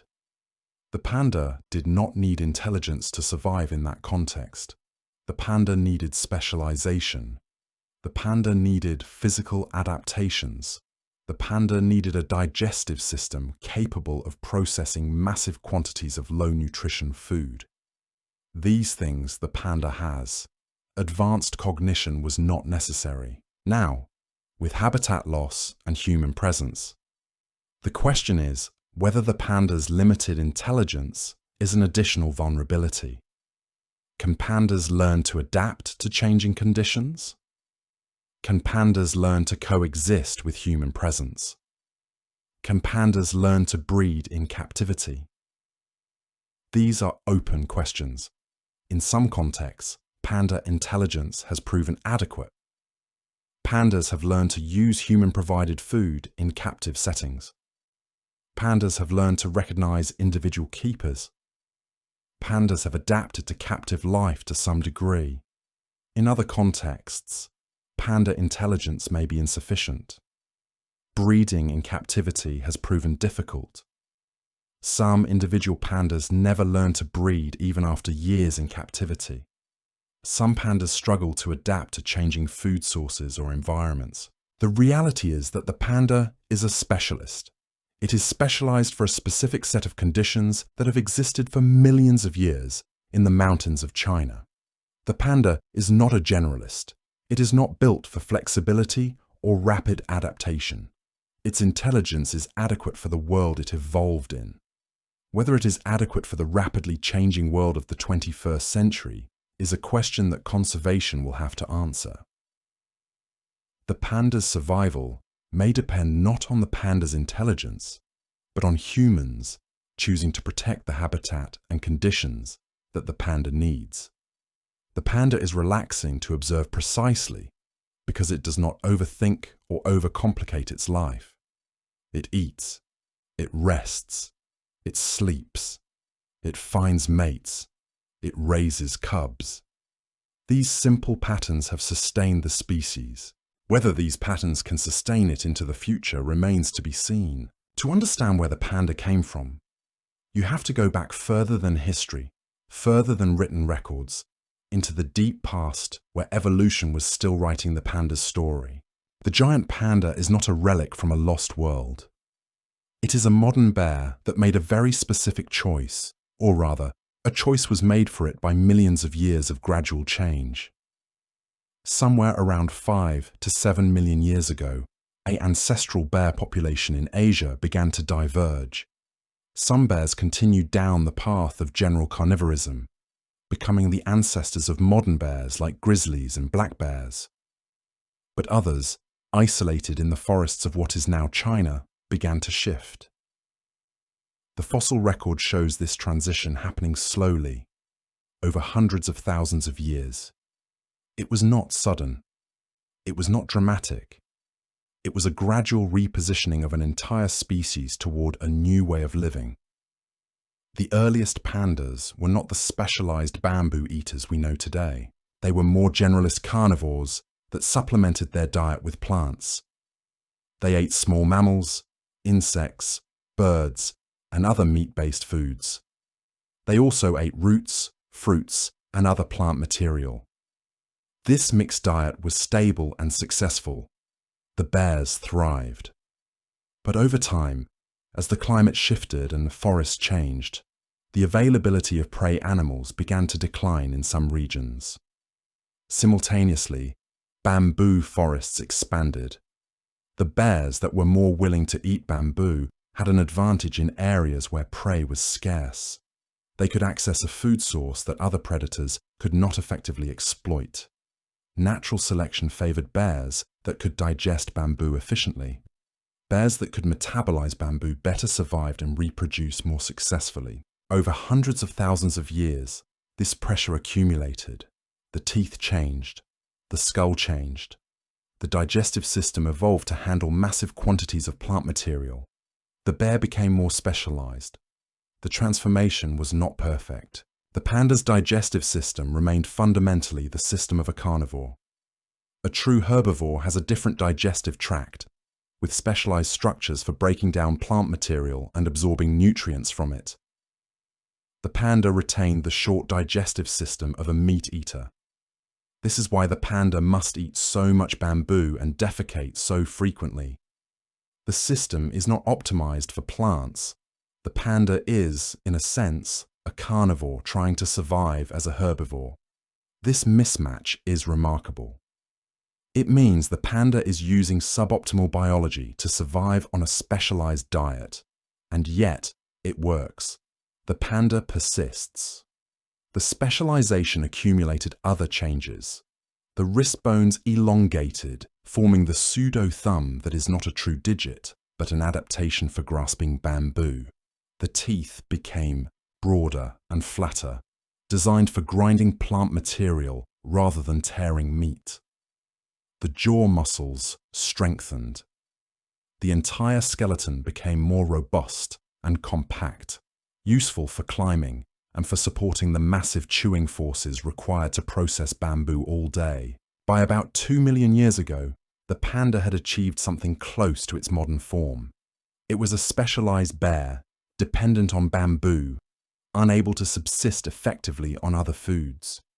The transformation was complete and irreversible. Once a species evolves into such specialization, it cannot easily reverse course. Evolution does not have a plan or an exit strategy. The panda committed to bamboo through millions of years of small changes, each one adaptive in the moment, each one reducing flexibility ever so slightly. The accumulation of these changes created an animal that was locked into its niche.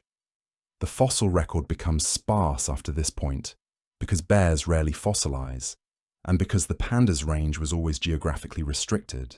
But the evolutionary transformation was essentially complete. What emerged was an animal that was perfectly suited to one specific ecological niche, but could not easily adapt to anything else. This specialization is the panda's greatest strength and its greatest vulnerability. It is what allowed the panda to thrive in the bamboo forests for millions of years without competition. And it is what makes the panda so vulnerable if those bamboo forests disappear or change significantly. The history of panda conservation is a story that begins with near total extinction and ends tentatively with recovery. But the recovery is fragile and ongoing, and the threats remain substantial. In the early 20th century, pandas were unknown to Western science. The first European specimen arrived in France in 1931. The animal was so unusual that it captured imaginations immediately. Here was a large carnivore that ate only plants. Here was a bear with a strange black and white pattern. Here was something that should not exist by all logic, but did. The scientific community was fascinated. Explorers and hunters sought pandas in the mountains of China. As the 20th century progressed, the panda began to decline. Habitat was cleared for agriculture and development. Hunters killed pandas for their distinctive pelts. By the 1960s, the panda was at the brink. Fewer than 1,000 remained in the wild. The species was heading toward extinction, slowly but seemingly inevitably. Then something unexpected happened. The international conservation movement seized on the panda as a symbol. The creature was charismatic, endangered, and located in a country that was beginning to engage with the Western world.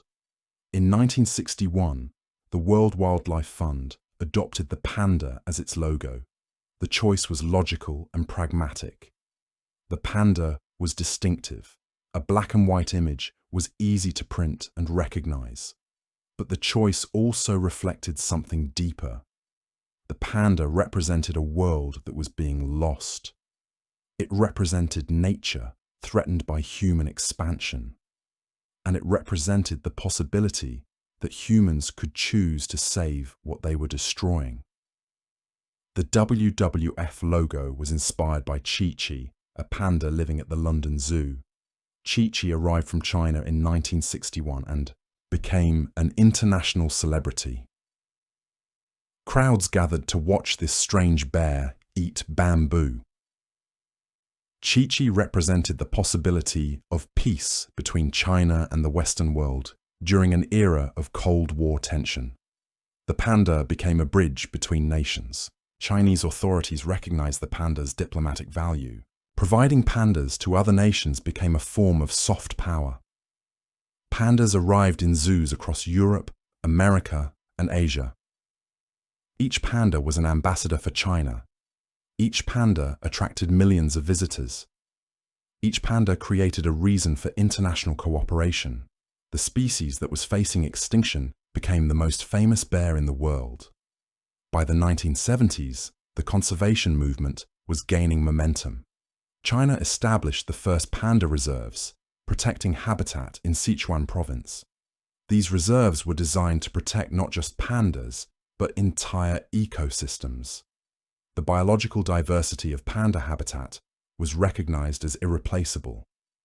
In 1990, a comprehensive panda conservation strategy was launched. The goal was to restore panda populations and expand protected habitat. The strategy involved international cooperation, funding from multiple countries, and coordination between Chinese agencies and global conservation organizations. The results have been measurable. By the 2000s, the wild panda population began to increase. Habitat protection was working. Breeding programs were successful in some cases. By 2016, the panda was reclassified from endangered to vulnerable on the International Union for Conservation of Nature Red List.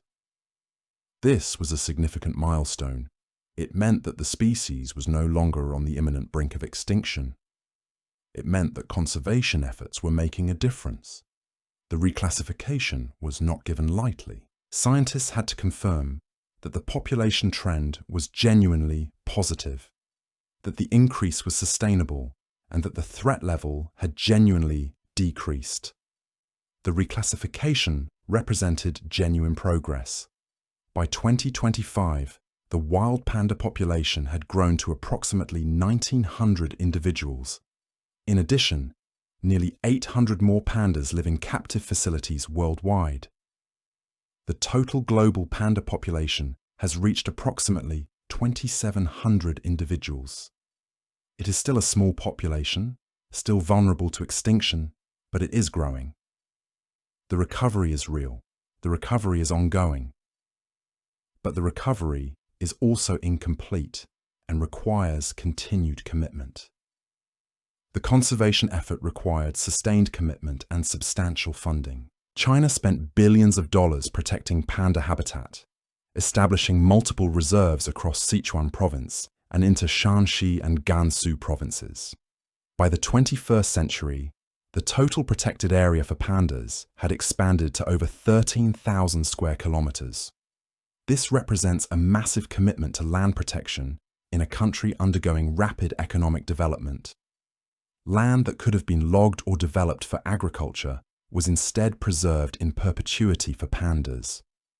This decision reflected a fundamental choice about what China valued. International organizations provided expertise and additional resources. The World Wildlife Fund, the United Nations Development Programme, and numerous other organizations invested heavily in panda conservation. The Chinese government also invested in local communities within panda habitat areas, providing economic alternatives to destructive practices. Ecotourism was developed around pandas, creating revenue streams that did not depend on harvesting forest resources. Zoos around the world participated in captive breeding programs with varying degrees of success. The programs have produced cubs that have been reintroduced into the wild. The reintroduction process is complex. Captive-born pandas do not naturally know how to forage for bamboo or how to navigate terrain or how to interact with other wild pandas. Researchers develop training programs to teach captive-born pandas these essential skills before release. Some of these reintroduced pandas have survived and established themselves in protected areas, successfully reproducing in the wild. This proves that the species is capable of recovery and that captive breeding can contribute meaningfully to wild restoration. The process is slow and labor-intensive. Each reintroduction requires years of preparation and monitoring. Each panda that is released must be tracked for years to ensure its survival and reproductive success. The cost per panda is substantial, sometimes exceeding $1 million, yet the results are measurable. Captive populations have grown to over 800 pandas in zoos worldwide. These populations serve as insurance against extinction. If wild populations were to face catastrophic loss due to disease, climate disaster, or other catastrophe, captive populations could theoretically be used to restore wild numbers. However, the genetic diversity of captive populations is limited. The captive bears are descended from a relatively small number of founding individuals. Over generations, this has reduced genetic variation, which could affect the fitness of the species. Genetic rescue programs are now attempting to increase genetic diversity in captive populations through careful breeding choices and genetic analysis. The panda's recovery demonstrates what is possible when a species becomes a conservation priority. But it also reveals the tremendous effort and cost required.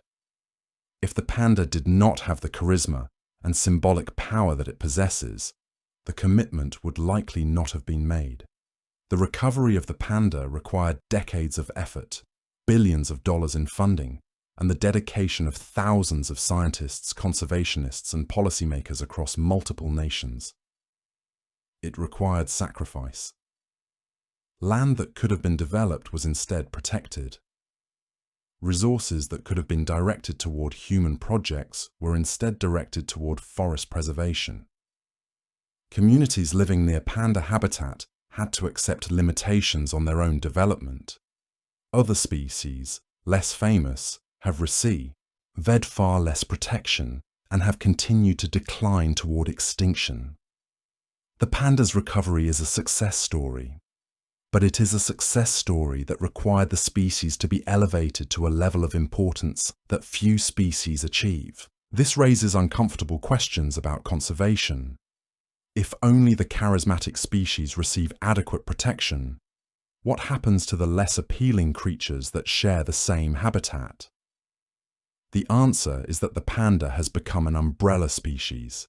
Protection of pandas requires protection of entire forest ecosystems. This means that species that live alongside pandas also benefit from conservation efforts. Golden monkeys, clouded leopards, multiple species of pheasants, crested ibis, takin, and numerous other animals have been protected indirectly through panda conservation. The protection of the panda has been the protection of thousands of other species. The panda has become a gateway species for ecosystem protection. The cultural significance of the panda extends far beyond conservation biology. The panda has become a symbol that means different things to different people. In China, the panda is a national treasure. It represents the richness of Chinese biodiversity and the importance of environmental protection within Chinese culture. The panda features in Chinese art, literature, and cultural traditions. The panda is depicted on cultural artifacts and coins. For the Chinese government, the panda is a source of national pride. The recovery of the panda is presented as evidence of China's commitment to environmental protection. The panda's habitat is protected within the Sichuan Giant Panda National Park, a massive area covering thousands of square kilometers. This park is presented as a model of conservation, a place where humans and wildlife coexist in balance. In the Western world, the panda has become a symbol of all endangered wildlife. When people think of endangered species, they often think of the panda first, before tigers or elephants or any other threatened creature. The panda appears in children's books, movies, and television programs. The panda is used in fundraising campaigns for environmental organizations. Young people growing up in the 1990s and 2000s have encountered pandas constantly in media. The panda has become the face of conservation for a generation of people who may never have encountered a wild panda in person. The panda symbolizes the beauty of nature and the tragedy of species loss. The panda also symbolizes hope. The recovery of the panda from the brink of extinction demonstrates that humans can choose to save the natural world if they commit to doing so. The panda is more than an animal. It is a story. It is a narrative that humans have constructed around the species to make sense of conservation and environment. Our responsibility. The panda is a metaphor made flesh. The appeal of the panda is partly aesthetic. The black and white coloration is striking and memorable. No other large land mammal has quite that pattern. The contrast is sharp and clear. The round face and apparent gentle expression make the panda look less intimidating than many other large carnivores. A tiger looks dangerous. A bear looks powerful. A panda looks gentle. The panda's apparent innocence is deceptive. The panda is still a bear, capable of defending itself aggressively, but the panda's appearance belies its nature. The panda appears cute. This cuteness is subjective and cultural, but it is powerful. People respond emotionally to the panda in ways that they do not respond to other species. A person might respect a lion, or fear a shark, or admire an eagle, but the panda inspires something different. The panda inspires affection. A panda rolling down a hill or munching bamboo with visible contentment can generate affection from people who have never considered themselves interested in wildlife. This emotional response is not scientific, but it is real. It is this emotional response that has driven much of the conservation funding for pandas. People want to save pandas not only because pandas are valuable components of ecosystems, but because people love pandas. Love is an underestimated force in conservation. Reason alone does not motivate action. but love does. The panda in popular culture has been shaped by media representation. Kung Fu Panda, the animated film series, has introduced millions of children to pandas. 3 films in the series have been released, and they have collectively grossed billions of dollars at the box office. In the films, pandas are portrayed as gentle, food-loving, and somewhat bumbling, but with hidden depths of strength and wisdom. The main character, Po, is a fat panda who becomes an unlikely warrior and hero. The characterization resonates with audiences because it presents the panda as underestimated, relatable, and ultimately worthy of respect and love. It presents the panda as relatable and likable. This media representation has contributed to the panda's popularity beyond any documentary or educational effort. Young people who first encounter pandas through fiction often become interested in real pandas. They become interested in conservation. They become advocates for environmental protection. The panda's role in fiction has real-world consequences for conservation.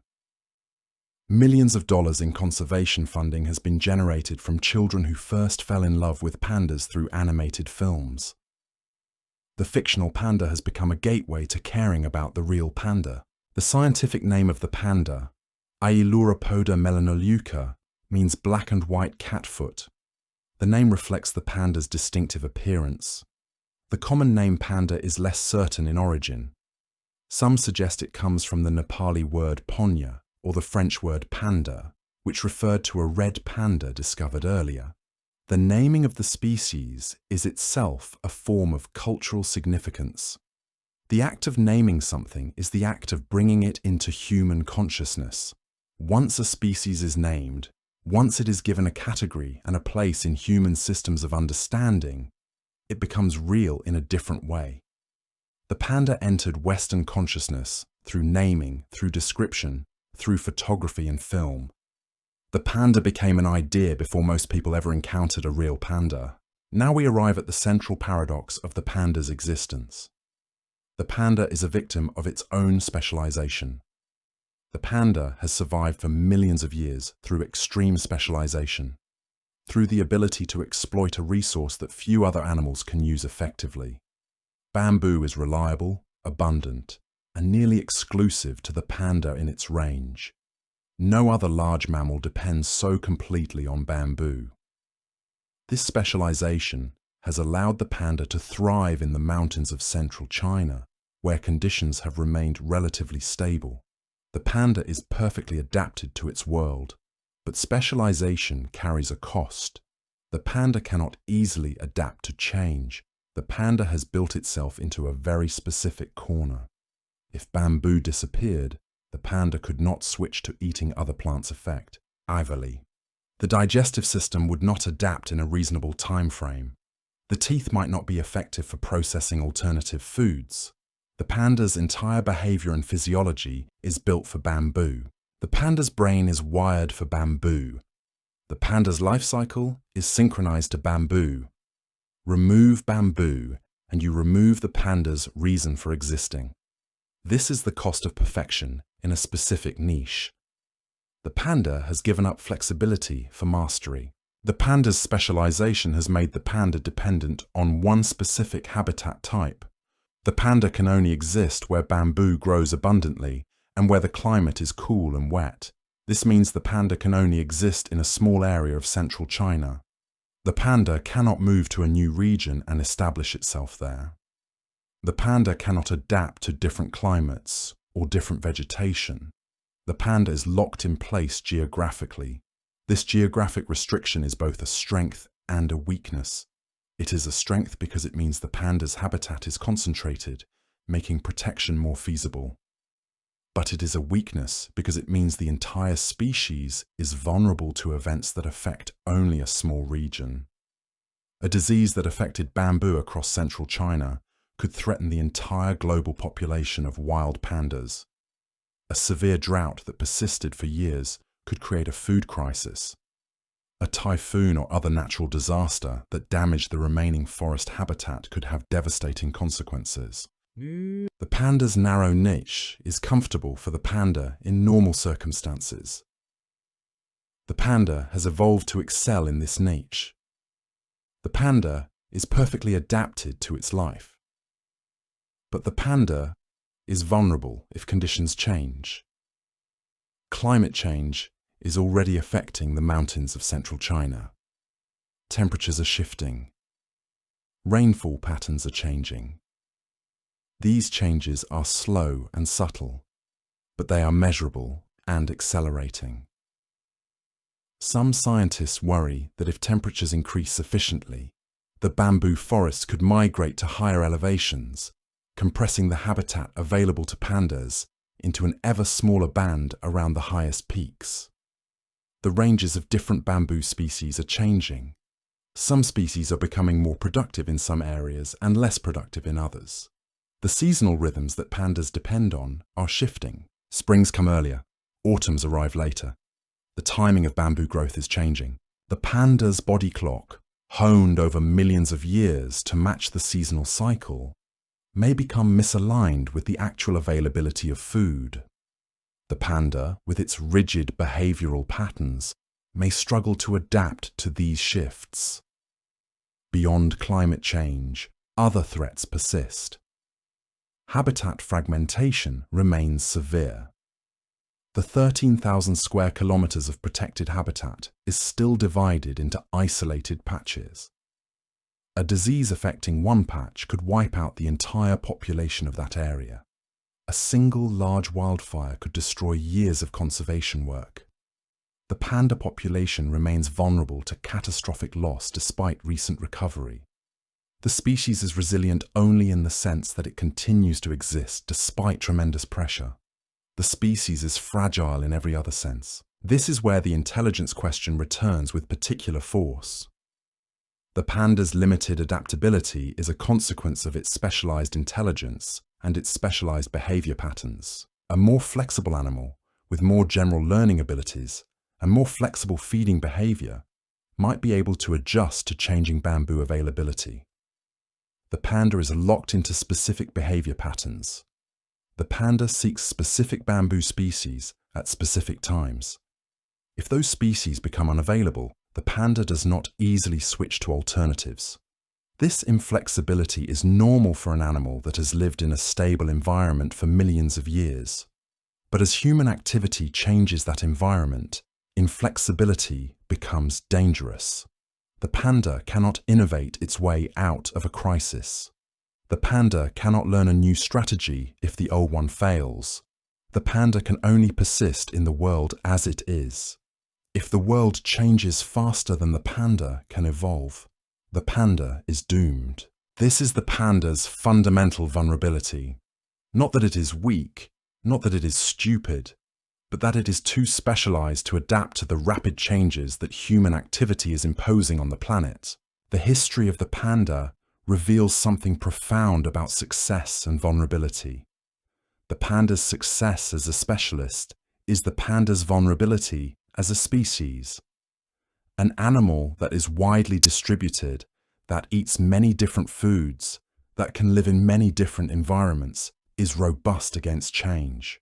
Such an animal can lose some range and some food sources and still persist. A bear that eats fish and berries and small mammals and insects can lose one food source and substitute another. A rat that eats seeds and roots and insects and garbage can adapt to almost any environment. The panda cannot. The panda has traded flexibility for excellence.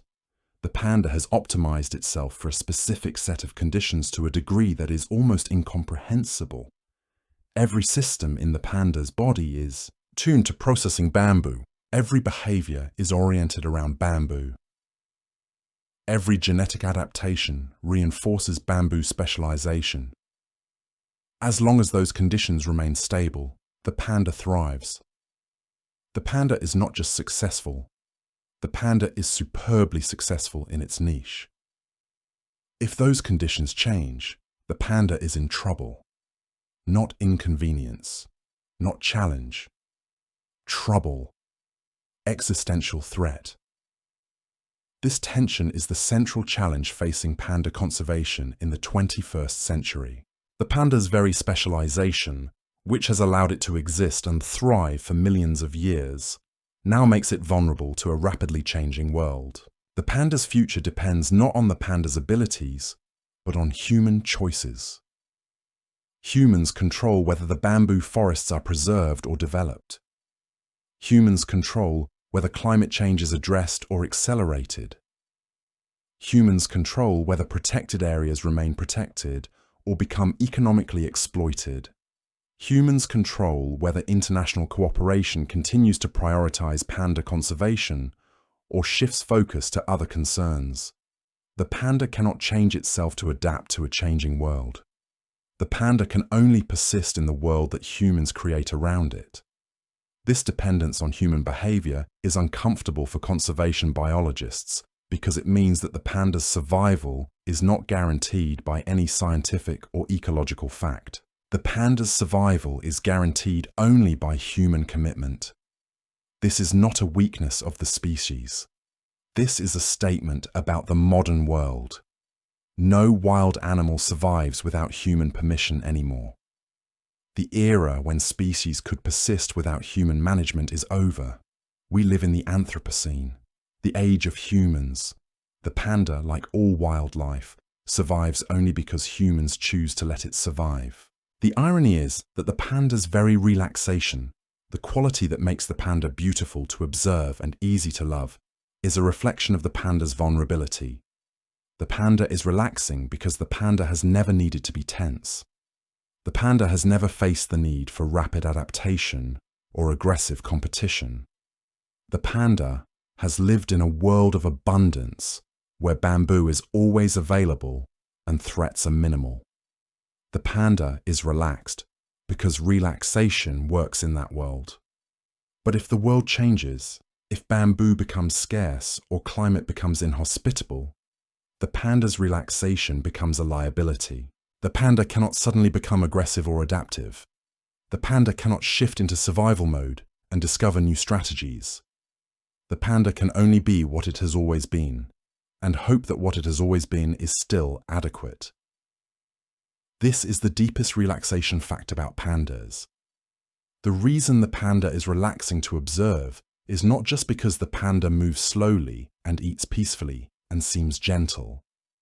The panda is relaxing because the panda represents a kind of peace that is increasingly rare in the modern world. The panda has no anxiety. The panda does not worry about the future. The panda does not second-guess itself or struggle with indecision. The panda does not overthink or ruminate or catastrophize. The panda simply is, in the most complete way that an animal can be. The panda is fully present in each moment. The panda eats when it is hungry. The panda rests when it is tired. The panda encounters other pandas and responds appropriately. The panda has no complex inner life tormented by doubt or ambition or regret. The panda has no Twitter account. The panda does not check email. The panda does not worry about retirement or healthcare or what other pandas think of it. The panda does not scroll through photographs of other pandas and wonder if it measures up. The panda does not compare itself to anyone. The panda does not perform for invisible audiences. This completeness of being is what humans find so attractive in the panda. The panda is what humans wish they could be, if humans could free themselves from the complications of consciousness. The panda is consciousness simplified to its essence: eat, sleep, reproduce, exist. That is the panda's entire universe. To humans, drowning in complexity, this simplicity feels like peace. Watching a panda eat bamboo for hours is like watching a meditation made visible. The repetition, the focus, the apparent contentment of the panda, all of these induce a state of calm in the observer. The panda's relaxation becomes contagious. The panda reminds humans that existence does not require achievement. That presence does not require productivity. That peace is possible if you stop struggling and simply accept what is. And yet, this very completeness is what makes the panda vulnerable. The panda is fully adapted to one way of life. The panda cannot subdivide its attention or its abilities. The panda cannot hedge its bets by developing flexibility. The panda is all in on bamboo, all in on the mountains of central China, all in on a way of life that has worked for millions of years, but that may not work forever. The panda has bet everything on a single outcome. If that outcome fails, the panda loses. The panda's relaxation is an expression of perfect adaptation to a specific world. It is also an expression of total dependence on that world remaining unchanged. There is no backup plan. There is no alternative. There is only bamboo and the mountains and the cool, wet climate that sustains both.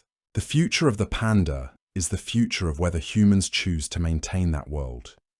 It is not the future of whether the panda is smart enough or strong enough or fast enough.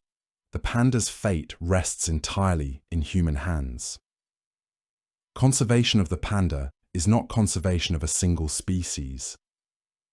It is conservation of the specific conditions that have allowed such perfect adaptation to emerge. It is preservation of a world in which a creature can be so completely itself that it becomes a mirror for what humans have lost. The panda's relaxation reminds us of a kind of peace that is incompatible with the modern world, but worth protecting anyway. The panda is a living reminder that humans once coexisted with nature without needing to manage it, without needing to study it, without needing to save it. For millions of years, the panda simply existed, asked for nothing, harmed nothing, persisted quietly in the mountains. The panda asked no permission to exist. The panda sought no validation. The panda simply was. The panda exists now only because humans have decided, collectively, that it is worth saving. The panda exists at human sufferance. The panda exists because we have chosen to preserve the forests it needs. The panda's relaxation is a gift that humans have chosen to preserve. To watch a panda is to witness the possibility that peace can exist in a world of struggle, that simplicity can exist in a world of complexity, that a creature can achieve perfection within its niche. The panda relaxes because it does not know that it is endangered. The panda relaxes because it does not know that its fate depends on human choices.